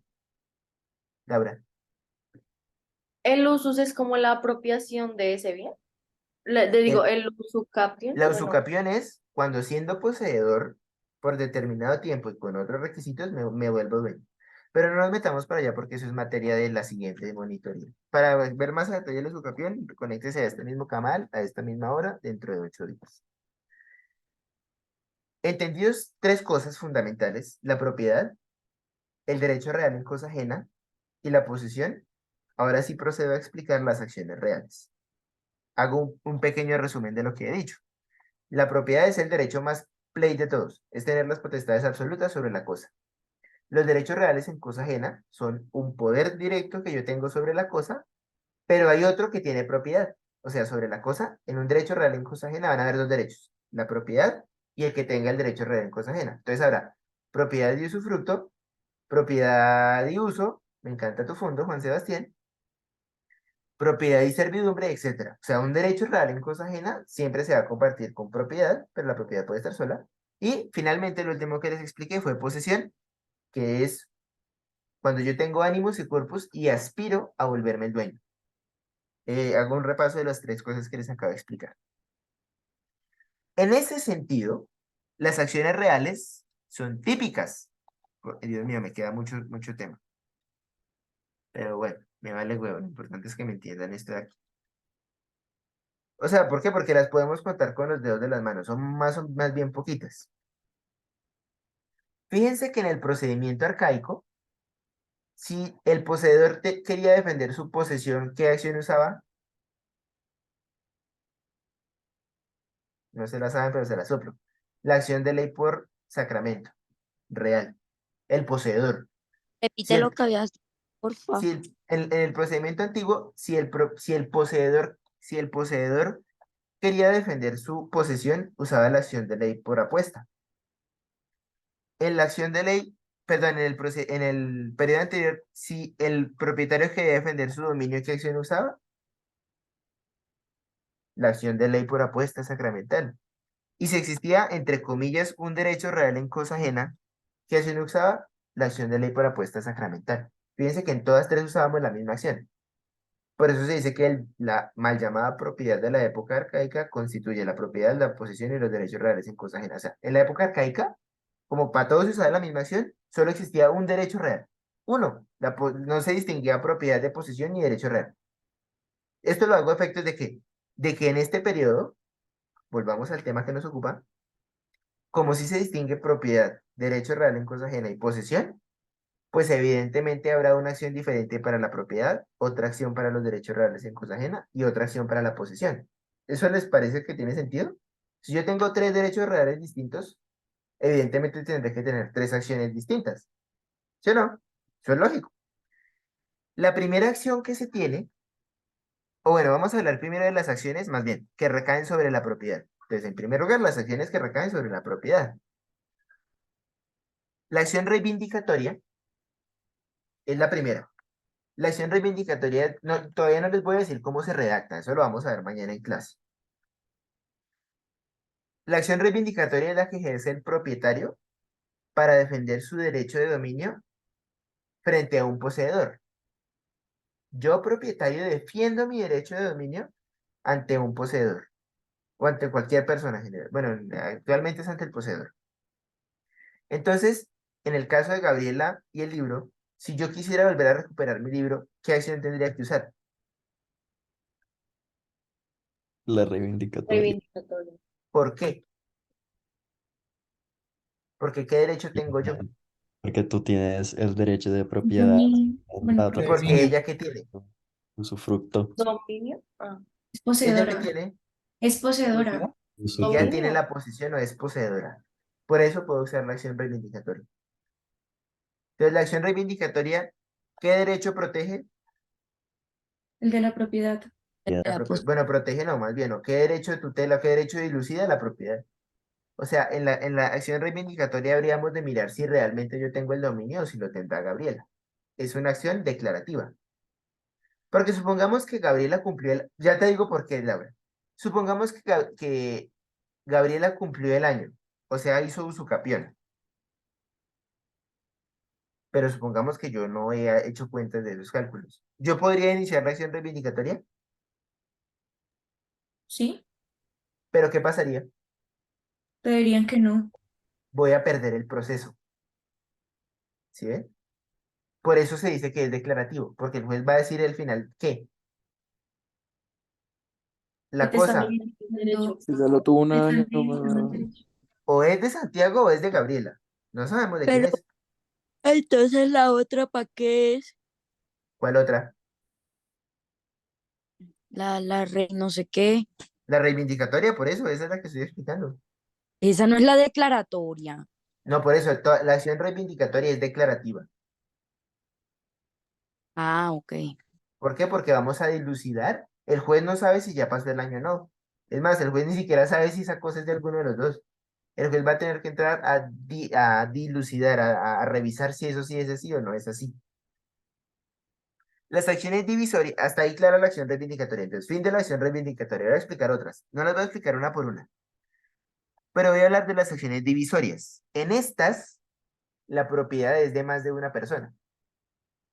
Es decir, entre Daniel Santiago, Celia Elena y Laura de Agama hicimos vaca, y entre los tres compramos este libro. ¿Desde quién es el libro? De de los nosotros. tres. De Ah, Daniel Santiago, de Laura de Agama y de Celia Elena. Ahí eso se llama una copropiedad. ¿Por qué? Porque hay varias personas que en conjunto tienen el derecho de dominio. Si un día cualquiera yo me mamé de andar compartiendo mi libro con Laura y con Celia, puede iniciar una acción divisoria. Porque ¿qué vamos a hacer con el libro? Si la acción se llama divisoria. pasar que Sí, solamente una persona tenga la propiedad de ese libro. Bueno, una va a ser acabar la situación de copropiedad. O sea, de, hacer que pase de haber muchos propietarios a que eventualmente solo haya uno. ¿Sí, no? Pero pongamos el siguiente ejemplo. Si yo quiero dejar de compartir el libro con Laura y con Celia, ¿qué soluciones me ofrecen ustedes? ¿Qué me pague Divídanlo. lo que vale el libro? Que yo le pague a Laura lo que me pague el libro. Entonces yo me quedaría con mi parte y con la de Laura y la de Celia. Pues también que te la venda. También, o sea, la primera solución es que yo le compre la parte a Laura y a Celia. ¿Sí, no? Otra solución.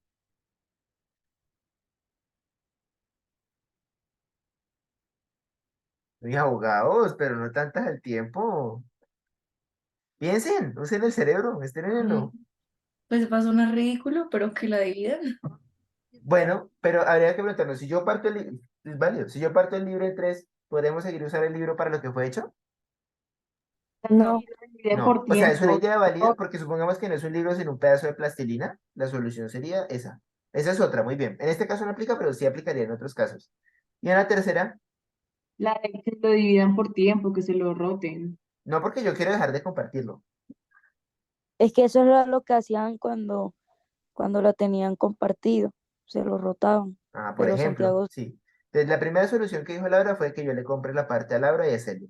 La segunda es que lo digamos materialmente. Y la tercera, que yo pensé que era la más obvia, pero Se resultó. desespera. Un libro, matar a Dime, Laura Emma. y a... que cada quien tenga un libro. No, porque aquí habría más de una cosa. matar a ¿Qué Laura y a Celia importa, para no? que... Todo que No, cada quien tenga su parte, dime, Gus, que no se, o sea, vendan el libro de cada quien que que se quede con vendan su el parte. libro y que cada quien coja una parte de la venta. Esas son las tres posibles soluciones. ¿Cuáles? Entonces, en un procedimiento divisorio, en una acción divisoria, ¿qué va a suceder? Alguna de esas tres, dependiendo de cuál sea la posibilidad.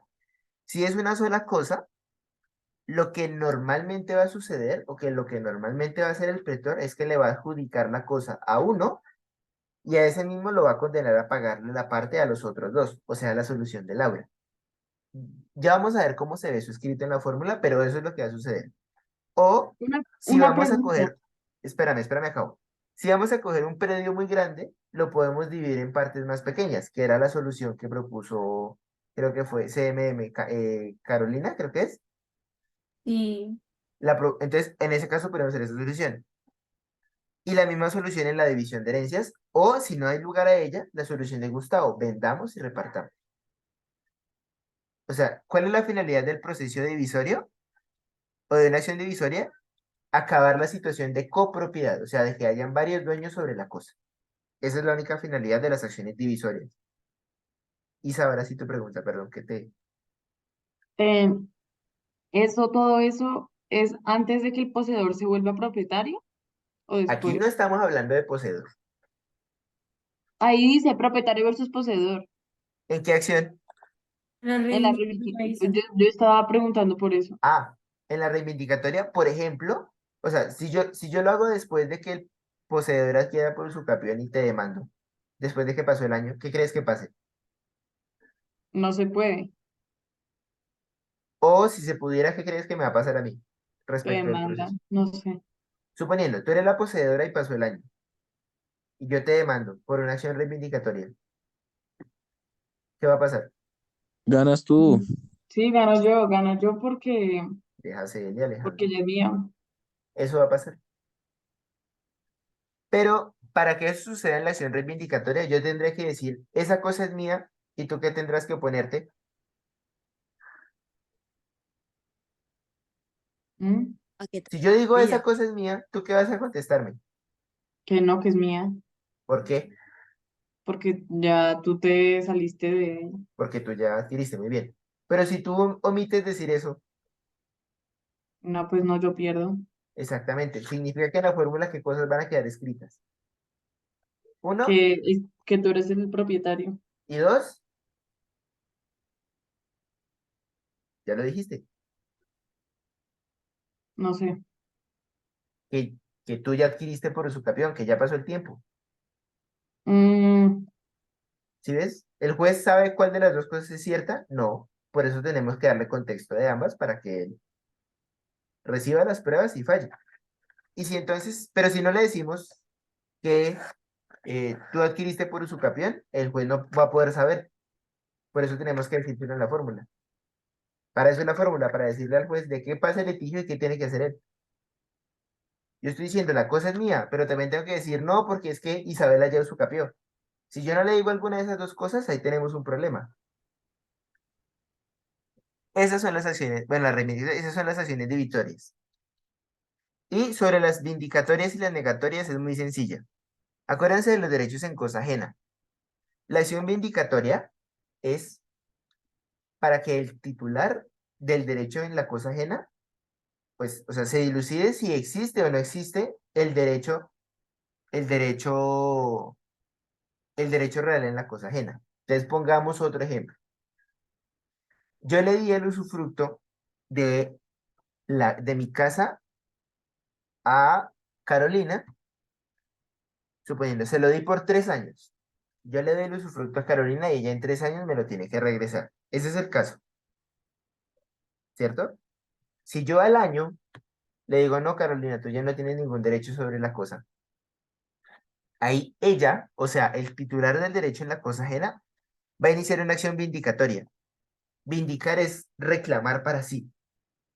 Entonces, en las demás, o sea, la primera vindicatoria es la reivindicatoria, en la que yo reclamo para mí el dominio, ya lo expliqué. Las demás vindicatorias es para reclamar a mí otro derecho real diferente del dominio, o sea, un derecho real en cosa ajena.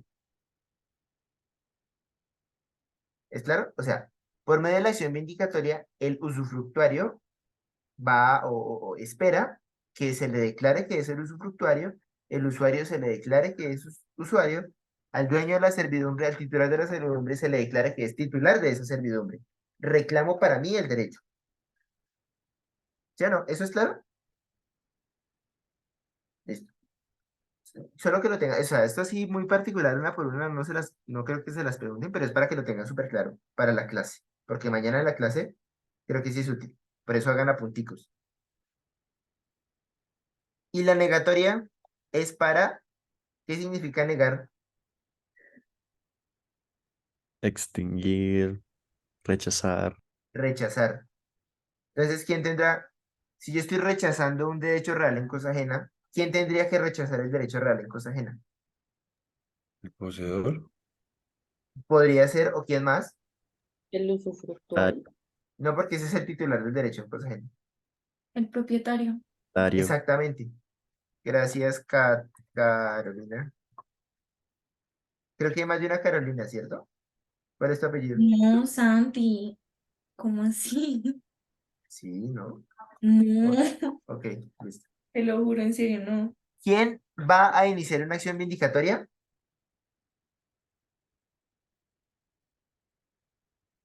Alguien que me conteste. Persona que tiene El el derecho a cosa ajena usufructuario. La persona que tiene el derecho en cosa ajena. ¿Para qué? para reclamar que ese derecho lo posee. Lo tiene para reclamar que es suyo. ¿Y quién va a iniciar la acción negatoria? El propietario. Por ejemplo, ¿para qué? Para negar que hay otra persona que tiene ese derecho en cosa ajena. Entonces, ¿el propietario quién es el que va a demandar? Al usufructuario. Por ejemplo, o sea, el que tenga el derecho real en cosa ajena. Muy bien, Laura. También Sebastián. Entonces, la negatoria, si ustedes lo quieren ver en términos gráficos, la negatoria es como si el propietario cogiera patadas al usufructuario y lo echara de la cosa. Esto es mío y nadie más. Nadie más tiene derecho real, solo yo propietario. Dime, Isabela. Pero entonces la diferencia entre la negatoria y la vindicatoria Sí. es que en una tú solo reclamas, o sea, en la vindicatoria tú solo reclamas que ese derecho es tuyo, Ajá. el derecho en cosa ajena. Ajá. Y Y en la negatoria, ese lo reclama el que tiene el usufructo. por ejemplo, si el que tiene el derecho real en cosa ajena. Y el negatoria lo exige es el propietario para decir, hey, no hay nadie más que tenga este derecho de usufructo, solamente yo tengo la propiedad. Exactamente. Ok. Exactamente. Exactamente. Muy bien. Muchas gracias, Isabela, por ese resumen. Fíjense que hay una lógica. En la vindicatoria es el titular del derecho real en cosa ajena contra el propietario. En la negatoria es el propietario contra el titular del derecho en la cosa ajena. Pero fíjense que la reivindicatoria nos quedó soltera. En la reivindicatoria es el propietario contra el poseedor. Entonces, ¿qué acción nos falta? Vuelvo y digo. Si en la vindicatoria era el titular del derecho real en cosa ajena contra el propietario, y en la negatoria era el propietario contra el titular de la cosa, del derecho en cosa ajena, ¿sí ven que está el para un lado y para el otro? En la reivindicatoria es el propietario contra el poseedor. Entonces nos falta una acción de quién contra quién. Laura, dilo en voz alta. Del poseedor contra el propietario.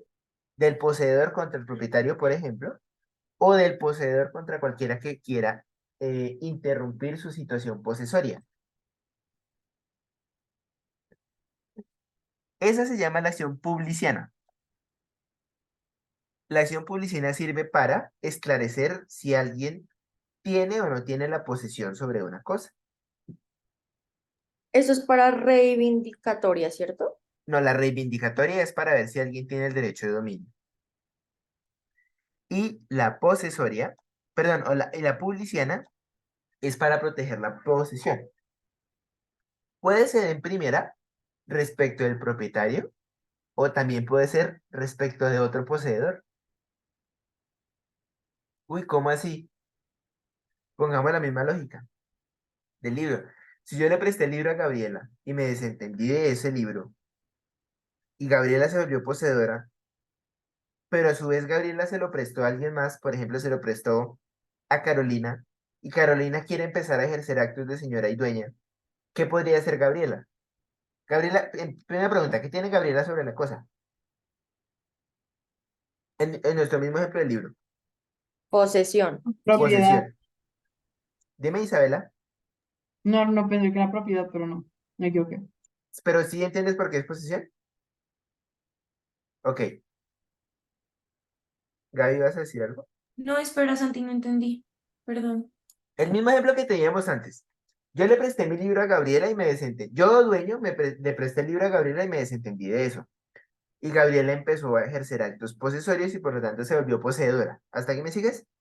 Ahora supongamos que Gabriela le prestó el libro a ti y tú empezaste a decir, este libro es mío. O sea, tú aspiras a volverte poseedora y luego propietaria. O sea, sí, pero Gabriela se da cuenta de que, ¿cómo así que Carolina anda prestando mi libro? Si yo se lo presté a ella. ¿Cómo así que Carolina anda cobrando por el libro si yo lo presté a ella? ¿Cómo así que Carolina me está rayando mi libro? ¿Qué acción podría iniciar Gabriela contra Carolina? Publiciana. Luisiana. Publiciana. Pero entonces, Porque ella Luisiana, sigue. no, sigue, No, tranqui. sigue. Sigue, sigue. Bueno, tenía una pregunta. Entonces, Publiciana sería como poseedor versus poseedor. Puede ser poseedor contra poseedor o poseedor contra dueño. En todo Ay, caso, es para declarar o para auscultar la existencia de qué cosa?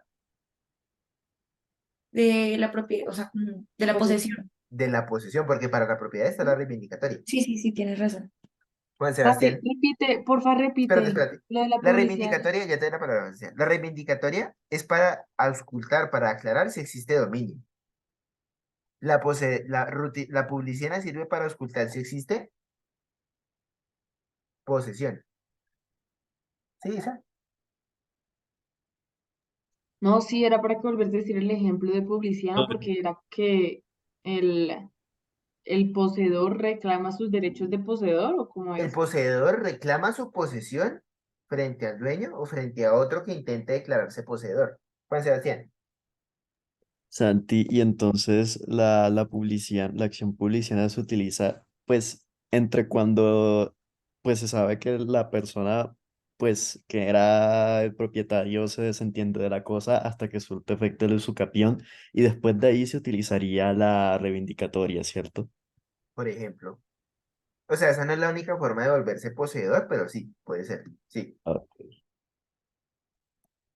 Ahora yo les pregunto, si Laura fue poseedora y Camila fue poseedora, ¿quién tendría que ganar? Perdón, era el ejemplo con Gabriela, perdón. Si Gabriela era poseedora y luego Carolina también fue poseedora, ¿quién tendría que ganar? Gabriela, ¿Por qué? porque fue la primera en poseer el Ok, libro. pues supongamos que Gabriela poseyó la cosa por 3 meses. Y luego Camila lo empezó a hacer y lleva otros 3 meses.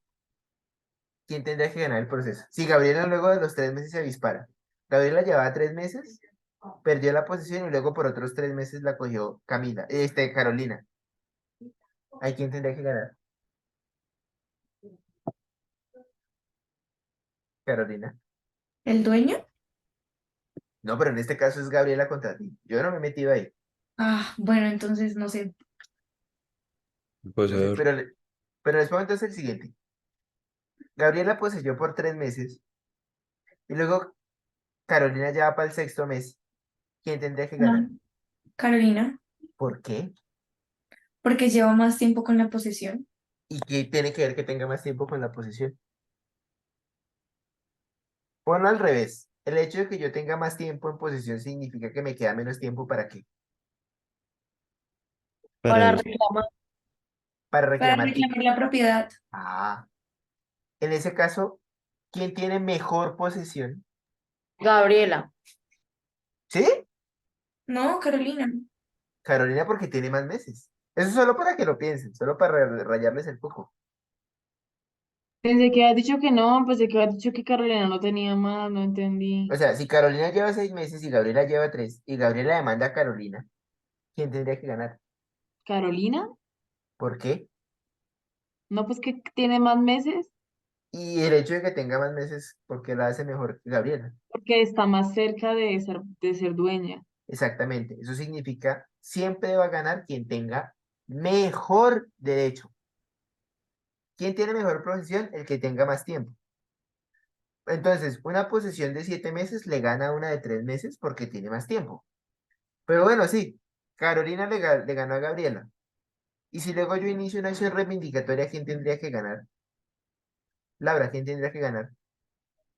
no iba a hacer una Ah, pregunta. bueno, Carolina, ¿vas a contestar? Sí, pero bueno, se supone que tú, ¿no? Porque eres el dueño. ¿Y Pero si qué, ya qué? pasó el año, No, no, no, lleva No siete ha pasado meses. el año, han Lleva pasado, 7 meses. bueno, 7 ¿Y por meses. qué? porque tú Porque no ha dijiste que pasado el llevamos plazo de un tiempo. año. Ajá. Significa que yo tengo que respecto de Carolina.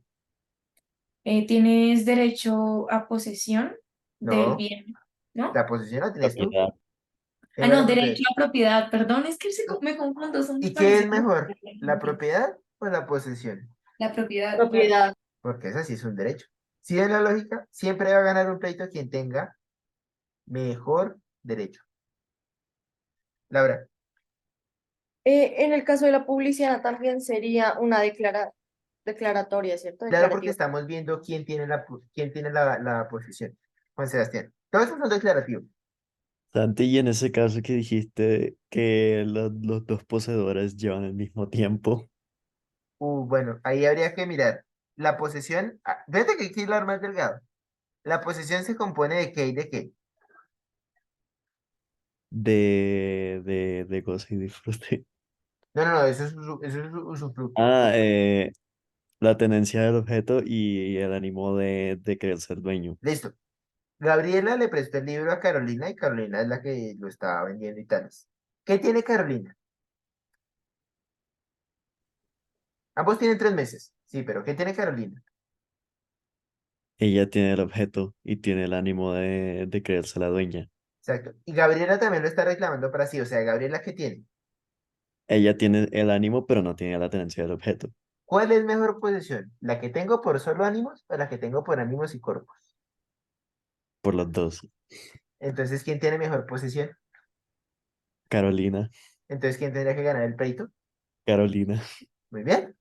Sí, eso es hilar finito, pero puede suceder, puede suceder. Y la rutiliana y la serviana las voy a omitir porque eso es cuando se ejecutan los bienes, existe una misión buena y si yo no puedo transferir el derecho del que tengo. Mierda. Cuando lean procedimiento ejecutivo van a entender un poco más estas dos acciones. Pero existen otras acciones para el que compra los bienes en un procedimiento ejecutivo que no les voy a entrar a explicar porque son hilarantes. Uno se van a los sesos y además porque estas son formas de transposición de personas y formas de ficción. Que lo vamos a ver más adelante en la siguiente media Pero hora. Uy, apenas. Santi, si Dime. dices que está en la lectura, eso puede aparecer, eso puede ser como la pregunta de la vaina. Ni el doctor a veces se complica para explicar la una y la otra. No, Entonces, o sea, digo, como dijiste que eso está en el libro, pero no lo vas a explicar, esa puede ser la pregunta que dijiste que vas a hacer de la lectura. no. No, no acción rutiliana y serviana. No, pues eso me Sí, quita ahí está muchas la pregunta, posibilidades. un Pues. rango de páginas que tenemos que leer y ahí está la pregunta. Todo lo demás que sea distinto a lo que les estoy explicando. Y eso como que es. Yo les estoy explicando la clasificación de las acciones. O sea, yo les estoy explicando, esto de aquí ya lo explicamos, esto de aquí no creo que salga. Bueno, puede ser algo de aquí o algo de aquí. Pate, pate, repite, repite. O sea, lo que voy a explicar hoy en la siguiente media hora es esto de aquí. Entonces puede salir algo que sea distinto del numeral 2.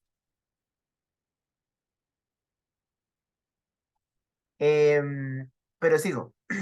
Todo lo que acabo de decir son acciones reales.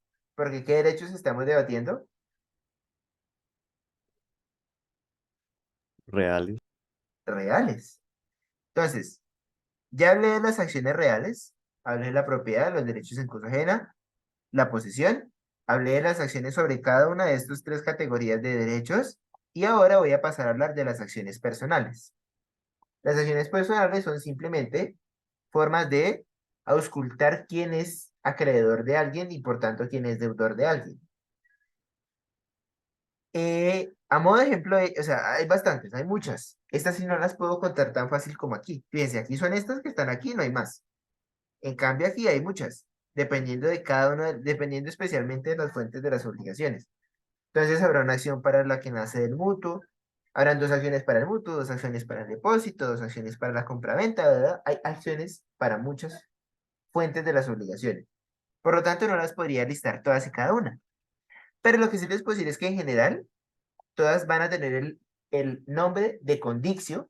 ¿Por qué? Porque esa es la acción arquetípica y el apellido va a tener como apellido por lo general la fuente de la obligación. Isabela. ¿Qué es lo que vas a explicar? Derechos pero Personales, de acciones personales, personales. derechos de las acciones personales. No, solo acciones personales. ¿No derechos? Ah, bueno, los derechos personales son las obligaciones. ¿Y qué es una obligación? La obligación es un vínculo jurídico entre un acreedor y un deudor alrededor de una prestación. Yo puedo, como acreedor, esperar que Isabela haga, dé o garantice algo en favor mío, lo que leyeron aquí al inicio, que se hizo. Esa acción sobre la persona a la que hacemos siempre que Santi, tengamos con eso que está Santi, esto obligado. es mucha información. No, No, no se no afane. puedes tener el quiz, no puedes ¿Listo tener que no el es? quiz hasta lo que llevamos. Estoy No, no, no. mamada, no puedo más. No. Santi, ¿puedes volver a explicar, por favor, las acciones personales? Qué pena, me perdí en ese Ok. pedacito. Este de aquí, No si puedo quieren, para que más. estén tranquilos, solamente era efecto de contextualización. No, Santi, ¿No? marica. Entonces, lo pueden omitir de su cerebro, pero sí se lo tienen que tener clarito para mañana. Te va a Y eso matar, sí me Santi. interesa. Te va a matar. Ok, pero me queda todavía media hora, epa. No, Espérate. pero ya me tostaste el cerebro con información supuestamente irrelevante. No, ¿Qué es ay, esto? irrelevante. Quiero ver cómo va a resolver el parcial sin entender esto. Acuérdense que las Ah, monitorías son de cara al parcial. Entonces, sigo en las acciones personales y dejen de quejarse. Oye, Santi, al fin el parcial, ¿cuándo es? Después de Semana Santa. Después de Semana de Receso. Ah, bueno, perfecto. Me Listo. preocupo después. Exactamente. Piensa como Celia, Isabela. Después puedes volver a mirar esta grabación cuantas veces quieras, pero si no me dejas acabar, Sí, te ahorramos la chiléate, grabación. Isa, chiléate. Relájate, mi pex. Y además yo nunca, aquí nadie les tira a matar a nadie. Todos tienen casi que el promedio de todos los quizzes está rondando el 4.6, 4.7. O sea, más regalados este corte imposible, pero bueno, retomo. Es verdad, ¿Qué es un estos temas derecho de real? deporte están más fáciles que el primero. Este corte estamos sobrados. Las acciones personales, ¿qué es un derecho personal? Es la relación entre un acreedor y un deudor alrededor de una prestación que puede ser de dar, hacer o garantizar. En últimas, ¿qué es? Cuando yo puedo obligar a otro que haga, a que ejecute algo en favor mío. Yo puedo decirle, Isabela, tú me debes 50.000 pesos, págamelos. Carolina, tú dijiste que me ibas a pintar mi casa, píntamela. Laura, tú dijiste que ibas a garantizar mi asistencia en el proceso, pues tienes que ir. Yo puedo compeler a otro a que haga algo en favor mío. Eso es en últimas una obligación. El derecho a compeler al otro a que haga algo en favor mío. Pero lo primero que habría que revisar es si el derecho es mío o no es mío. Si el derecho es mío, pues entonces podría compelerlo en la acción ejecutiva, pero antes tendría que hacer una acción declarativa auscultando si el derecho me corresponde o no me corresponde. Primero una declarativa, ¿no sería primero una ejecutiva y después una declarativa? Para que haya en una ejecutiva tú tienes que estar segura de que, Yo tengo el derecho. y para saber de que estás segura de que tienes el derecho, ¿qué tienes que hacer? ¿Y para qué sirven los procesos declarativos? Un proceso declarativo sirve para ver de quién es el derecho y un proceso ejecutivo sirve para tutelar el derecho cierto, el derecho de, ya sabemos de quién es. Entonces, para que haya un proceso ejecutivo tiene que haber seguridad del derecho y si no estoy seguro tengo que hacer primero un declarativo. Estos también son declarativos. Vamos a ver de quién es el derecho. Vamos a ver si efectivamente Santiago puede compeler a cualquiera de los demás a que haga, no, a que haga de o garantice algo. Eso es todo lo que quiero decir de la acción personal. Todas se van a llamar condición y van a tener el apellido dependiendo de la fuente de las obligaciones. Entonces, para el pago de una debida será condicio ineviti, para el pago de un mutuo será condicio carta de pecuniaria, condicio terreno. O sea, a lo que voy con esto es, no son tan fáciles listarlas taxativamente. Van a depender de los contratos, van a depender de cuál sea la fuente de la obligación. Entonces, quedamos con que una acción personal sirve para dilucidar quién es titular de un derecho de crédito. Punto y pelota, nada más. Pate, repite eso, pero más despacio. Es que diste demasiada información. Que si va ¿No? corriendo, bájele, bájele. Resume, A ver, resume o entonces, concreta concreto, un poquito. una acción personal como es declarativa, anotemos eso. Entonces, yo que quiero con una acción personal, me voy a preguntar si alguien es titular de la idea de esto era que yo escribiera, de un derecho de crédito. O en otras palabras, averiguar si una persona puede compeler a otra a que dé, haga o garantice algo. Eso en últimas es una acción personal. ¿Eso sí es más claro? Eso es todo lo que quiero que se agrupen de obligación, de acción personal. Ok, Listo. está bien, pero entonces la próxima, pues, Ok, pues volverlo a eso más concreto. ok. Sí, es que, bueno, está bien, ya lo repito bien. Me devuelvo. En primera, yo les dije aquí, vamos a hablar Espérate, de no la... puedo escribir. Ah, si quieres lo copio aquí, al chat.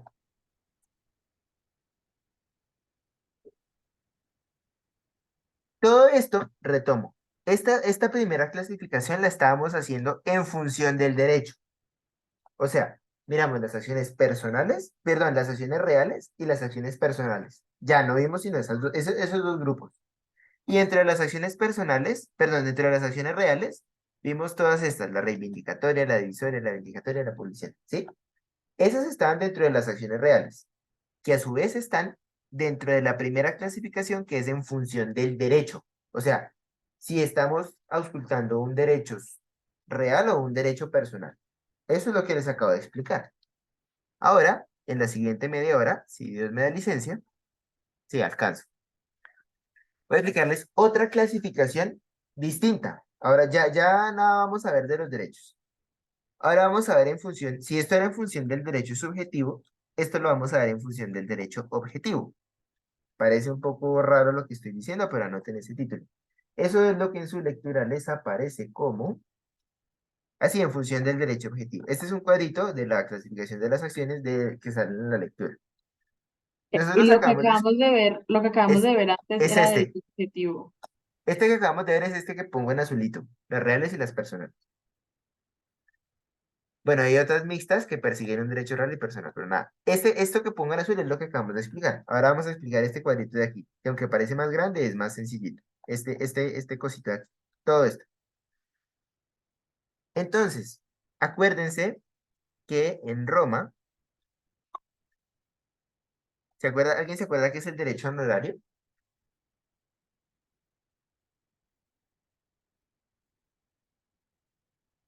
Bueno, para no demorarme lo voy a explicar yo.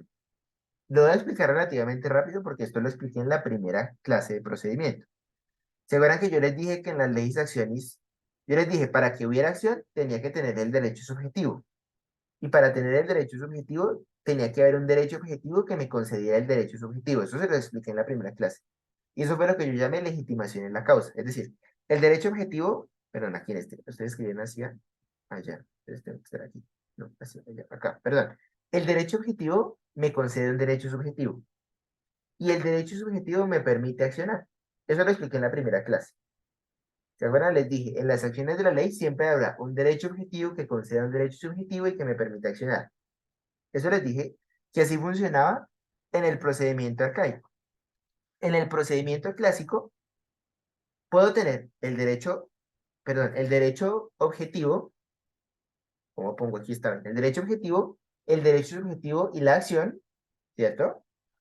O puedo no tener el derecho subjetivo, pero me pueden dar una acción. Que eso era tener la acción sin tener la legitimación en la causa. Se los expliqué en la primera clase. A la que voy con esto es que, ¿se acuerdan que yo les hice leer un artículo de la Constitución que hablaba de la honra y tales? Que entonces el señor que insultaba al otro podía demandarlo porque él tenía un derecho a la honra. ¿Sí ven? Yo para que pueda demandar a otro es porque tengo un derecho. Pero yo les decía que en el procedimiento formulario hay veces que el ordenamiento objetivo yo no tengo ningún derecho subjetivo. En ninguna parte de las normas jurídicas va a decir Santiago tiene derecho a tal cosa. Sin embargo, aunque yo no tenga el derecho subjetivo, yo voy a tener una acción, aunque me falte el derecho subjetivo. Voy a tener una acción. Eso es lo que les acabo de explicar tan gaseoso, la división entre las acciones civiles y honorarias. Yo les puse aquí una cita de este huevón de Sayuela, que creo que era un poco más clara que yo. A ver, la busco. Y se la leo porque creo que está bastante bien. Acá. Dice, se las voy a leer porque creo que es bastante útil. Dice, esta decisión reposa en cambio sobre la naturaleza de la acción, considerada intrínsecamente frente a la naturaleza de la fuente jurídica donde deriva. Esto no es claro, pero sigo leyendo. Frente a las fórmulas de derecho civil, esa es la primera división, las de derecho civil y las de derecho honorario. El magistrado no desempeña otra función que la de ejecutor en cuanto está prescrito por las leyes y por otras fuentes del derecho civil romano. En cambio, respecto de las acciones honorarias, el magistrado despliega directamente un poder propio como autor de disposiciones jurídicas. Es decir, cuando yo tengo el derecho subjetivo y acciono en virtud de ese derecho subjetivo, sí o sí estaré en una acción civil. Pero eso se los expliqué en la primera clase, traten de hacer memoria. Pero cuando aún faltándome el derecho subjetivo, puedo accionar, pero no tengo el derecho subjetivo, estoy hablando de una acción honoraria. Que era lo que yo les decía, en Roma puede haber acción sin derecho. Eso se refleja aquí. Las acciones sin derecho son las acciones honorarias. ¿Por qué? Porque en las acciones honorarias, aunque yo no soy titular de ningún derecho subjetivo, puedo ejercer la acción. Entonces, ¿cuál es la diferencia entre la acción civil y la acción honoraria?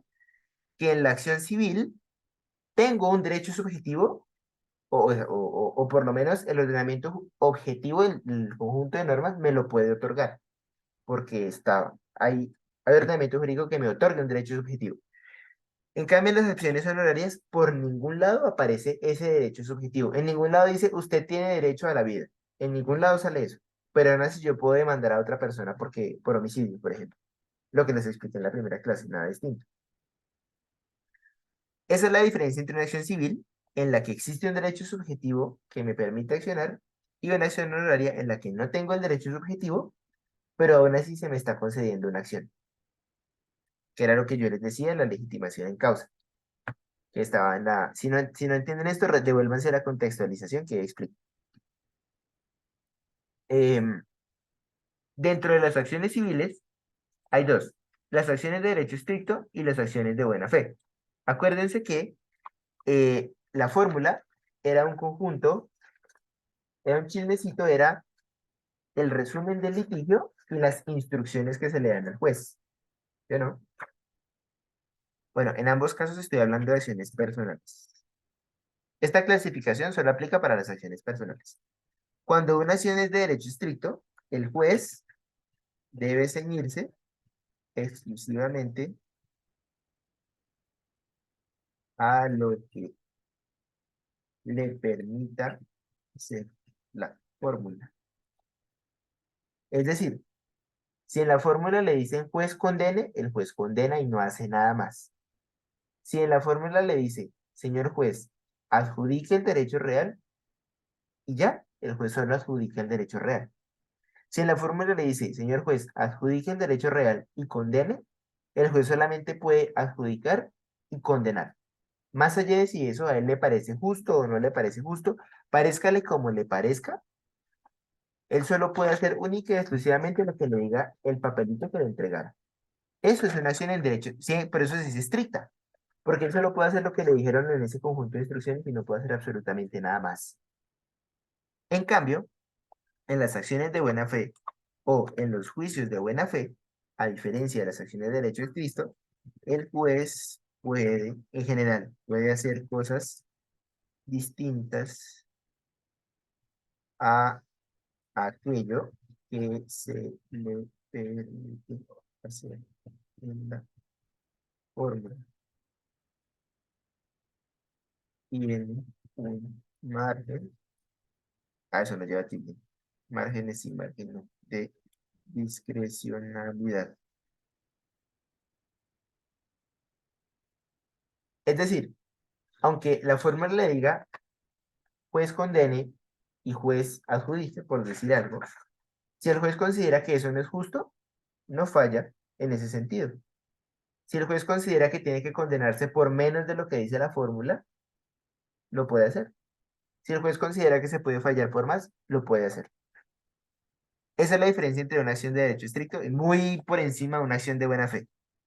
Por eso sí sé que en la acción de buena fe caben cosas como la compensación, la remisión y otra cantidad de cosas. Pero quedémonos con esta idea. En las acciones de derecho estricto, el juez tiene que seguir a rajatabla lo que le dice el papelito. En las acciones de buena fe, el juez puede seguir lo que dice el papel, pero se encuentra con cierto margen de discrecionalidad para, a la luz de la buena fe precisamente, a la luz de la buena fe, hacer otras cosas, ¿cierto? Sin embargo, las acciones de buena fe son completamente típicas. Es decir, siempre que el litigio, acuérdense que en las acciones personales decíamos que es preguntar si alguien es titular de un derecho de crédito y decíamos que las acciones se llaman por lo general condiciones y que el apellido se lo poníamos dependiendo de la fuente de la obligación. O sea, si fue por un contrato o si fue por un delito. Como las acciones de buena fe son típicas, solamente pueden ser juicios de buena fe los que el pretor considere como juicios de buena fe. Si en el edicto no dice que determinada acción es de buena fe, el juez no puede considerar cosas fuera del litigio. Y fíjense que por eso Gallo las lista. Ah, ¿tú por qué quedó así? Gallo ¿Puedes dice, subir son un poquito, por solamente, favor? dime, dime, ¿Puedes subir un poquitico, por favor? Eso. ahí, típicas. Entonces, solamente cuáles son las acciones de buena fe. Por lo general, los contratos bilaterales. Entonces, tan huevón, creo que las tengo aquí. La compraventa, el arrendamiento, la gestión de negocios, el mandato, el depósito, el de fiducia, sociedad de tutela y reclamación del lado. No es importante que se lo sepan. Solo entiendan que son estos que están aquí y ninguno otro. Los que aparezcan ahí. Por eso dice que son típicos. Son los que solo son acciones de buena fe, las que el pretor haya concedido como acción de buena fe. ¿Y qué significa que una acción sea de buena fe? Que el juez puede hacer algo distinto a aquello que dice la fórmula. En el marco o a la luz de la buena fe. Si yo lo mando al final. Eso es muy por encima las acciones de buena fe. ¿Hasta aquí, claros? Listo. Entonces, las acciones civiles, reitero, es aquellas en las que se tiene el derecho subjetivo y se puede accionar porque se tiene el derecho subjetivo. En las acciones honorarias, ¿alguien se acuerda que era el derecho honorario? Vuelvo y pregunto. No era derecho objetivo y ahí arriba Sí, dice sí, derecho sí. objetivo. Ambas están en función del derecho objetivo. No, es que dijiste subjetivo, me asusté. No, No, pero en objetivo, las objetivo. acciones civiles sí se tiene que tener el derecho subjetivo, ¿no? Sí, Mientras que en las exactamente. honorarias no hay necesidad de que esté el derecho subjetivo, Y para que tenga derecho subjetivo, ¿quién me lo tuvo que haber concedido? el derecho objetivo. El derecho objetivo. En las acciones honorarias, el derecho objetivo no dice nada. El derecho objetivo no me concede a mí ningún derecho subjetivo. Sin embargo, tengo acción. ¿Qué era el derecho honorario? Pregunto por cuarta vez. Doble uno al que me diga. Más allá de decir que era el derecho que emiten los pretores y los ediles, ¿cuáles eran las funciones del derecho honorario? No lo vimos. Yo lo expliqué en la monitoría. Gabriela González. Sí, fue el que tú explicaste en la clase anterior y lo relacionaste con el derecho a, pues como que no te pueden quitar el honor. No. Ese Santi era el no es el derecho a que la honra. hacen, Santi no es el que hacen, eh, no es el que hace el pretor, el de los Sí, edictos, sí, que son y además como, de eso, ¿cuál es que la son como, característica del derecho honorario? que se basan en principios de equidad y justicia. ¿Pero estás buscando en Google? No, ¿Qué más? Respecto del derecho civil, ¿qué hace el derecho honorario? ¿Es un compilador? Lo No. modifica, Ay, muy bien, Juana, por fin. ¿El que qué? ¿Corrobora? lo modifica. El que lo modifica, lo aclara, lo complementa, el que lo mejora, básicamente. El derecho honorario es el que amplía. Eso es para hallar una definición que sale en el digesto. Amplía, corrige, es como G o como J. Corrige, corrige, corrige como G. Amplía, corrige o modifica el derecho civil. Fíjense, y tiene todo el sentido. Si en ninguna parte de las leyes, de las 12 tablas, de donde sea, aparece, no sé, eh,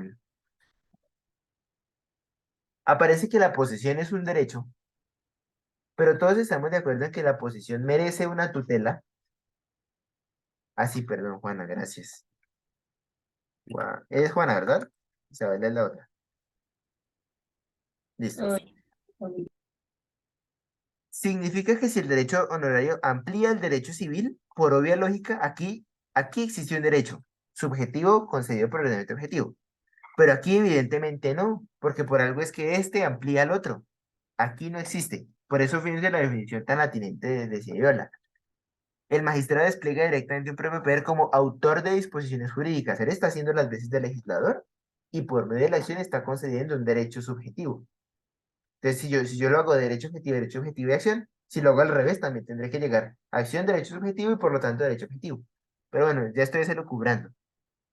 Entonces, ¿qué es una acción honoraria en la que tengo, aunque el derecho civil no me haya concedido derecho subjetivo? Y la intentio, pero pues voy a omitir esto.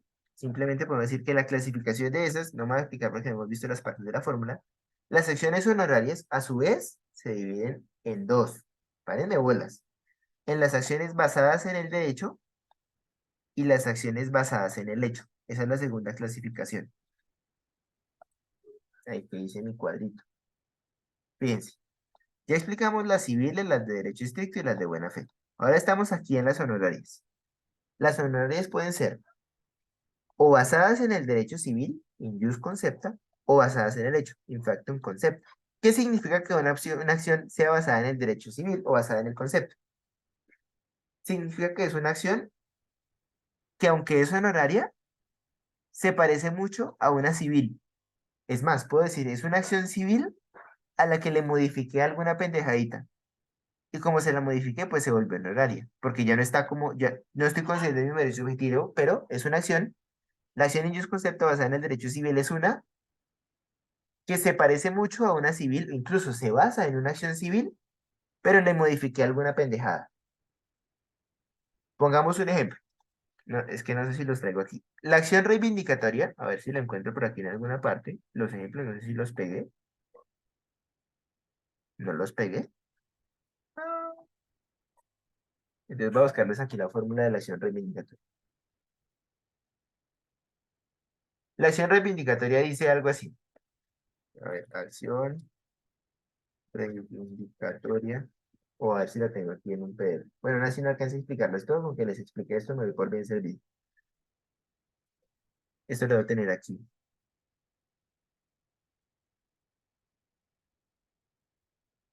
Aquí. Fíjense. Voy a buscar una acción reivindicatoria.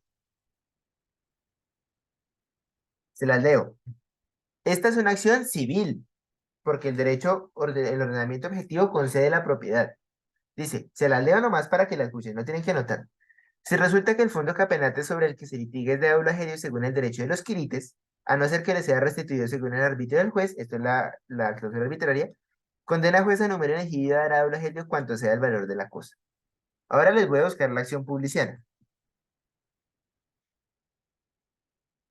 Si resulta que ahora ajerio compró y le fue entregado al esclavo que de haber poseído por un año sería propietario por derecho civil, a no ser que según tu arbitrio la cosa le sea devuelta a Eulogerio, condena a juez a número elegido a favor de Eulogerio por cuanto sea el valor de la cosa. Si no resulta absuelto.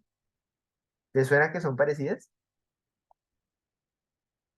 Si yo tuviera que escribir esta con el fondo capenate, haría, si resulta que Eulogerio compró y le fue entregado el fondo capenate que de haber poseído sería por un año por derecho civil, es exactamente igual. O muy parecida, no es exactamente igual. Esa está en la página 3. Santi, ese documento que, ¿dónde está o qué? No, está subido en la plataforma. ¿Dónde, Fíjense, dónde? ahorita se los busco. Fíjense cuál Gracias. sería la única diferencia entre la reivindicatoria y la publiciana. Que acá en la intentio dice el que se litiga es según el derecho de los queridos, no dice nada más. Y en la publiciana, que la hice, y en la publiciana dice que de haber poseído por un año sería propietario por derecho civil. Fíjense que la única diferencia es que está suponiendo algo que está fingiendo algo que no pasó. Que de haber poseído por un año sería propietario por derecho civil. De resto está igualita. ¿Sí ven? ¿Qué hizo para hacer la publicidad? ¿Qué hizo el pretor? ¿Qué se le ocurrió al pretor? Él dijo, mire, la reivindicatoria me sirve, lo único que hago es cambiarle alguna cosita. Eso es una acción basada en el derecho, in jus concepta. Es una acción que es una acción civil que le modifique algo. ¿Y cómo se puede hacer esa modificación? Primero, entonces esta es otra subclasificación, las acciones basadas en el derecho civil pueden ser fictas o con transposición de personas. Será ficta cuando yo coja la acción civil, le cambie algo y ese cambio que le haga es porque estoy suponiendo algo que no ha sucedido o estoy omitiendo algo que sí sucedió. Vuelvo al mismo ejemplo de la acción publiciana que me sirve. Aquí, ¿qué se está fingiendo? Fíjense, el poseedor solo se vuelve propietario cuando ¿qué?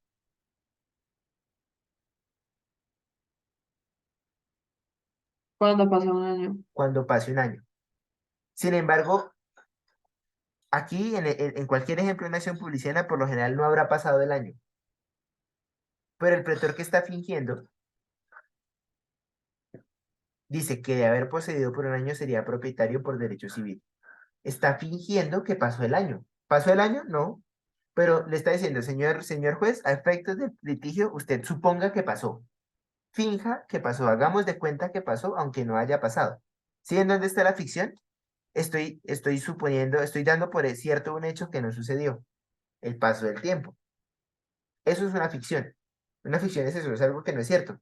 ¿El propietario ya le pasó el año? No, pero para efectos de redactar la fórmula habría que redactarlo así. ¿Por qué? Para que se me acomode o para que se me parezca o para que surta efectos muy similares a la acción reivindicatoria que es civil. Por eso dice que se basa en una acción de derecho civil.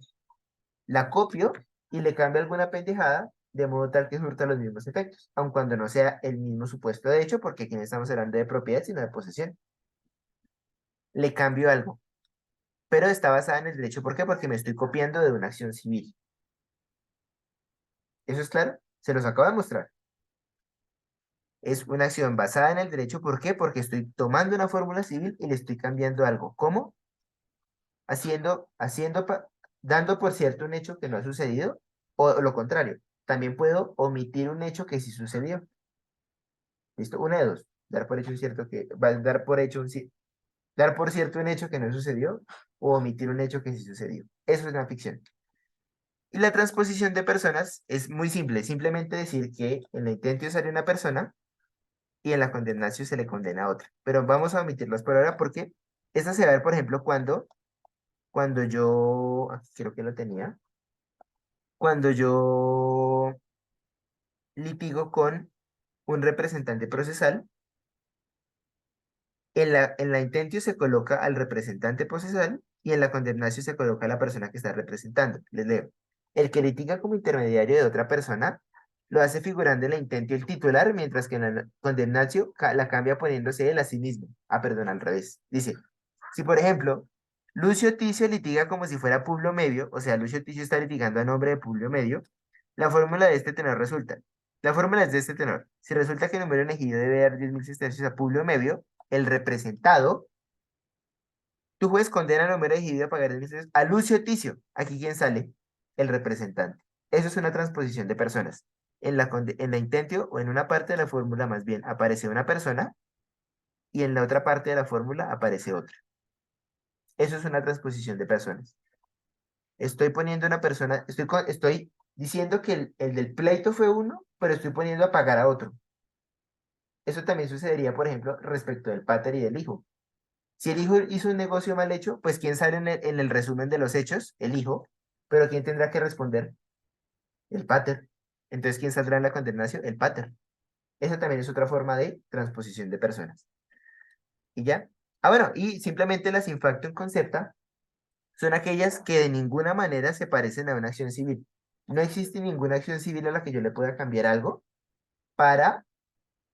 porque fíjense que en estas, yo solamente estoy cogiendo una acción civil y le estoy cambiando algo.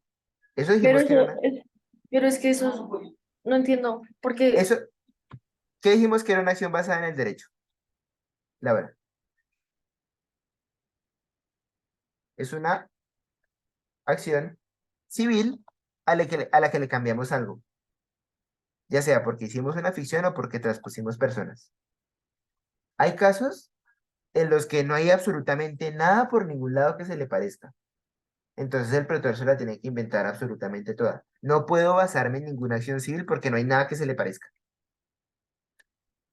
Por eso sí sé que está basada en el hecho. ¿Por qué? Porque como no se le parece a ninguna acción civil, pues no tengo en qué basarme para copiarme y para cambiarle algo. No tengo en qué cambiar, no tengo una base para cambiarle algo. Como a la reivindicatoria le modifiqué algo y la convertí en publiciana, eso no lo puedo hacer en una acción basada en el hecho, porque es que no se le parece a nada, no hay nada, ese pleito no se parece absolutamente nada por acción civil, ¿no se le parece? Entonces el pretor se la tiene que inventar completa. Y bueno, me quedó faltando, bueno, creo que me queda tiempo, ¿no? Creo que me queda tiempo, son las 8. Bueno, Santi, la verdad, muy honestamente no he entendido nada en los últimos 20 minutos. no O sea, importa. fuiste muy rápido y como ¿Sí? muy ¿Entendiste rápido. estas dos? ¿Esta y esta? Más o menos, ahorita me va a tocar volver a leerlo. Listo, listo. No sé. Con que entiendan esto de acá y esto de acá es suficiente. Ahora, antes de que se vaya, bueno, eso sería todo. A todos muchísimas gracias.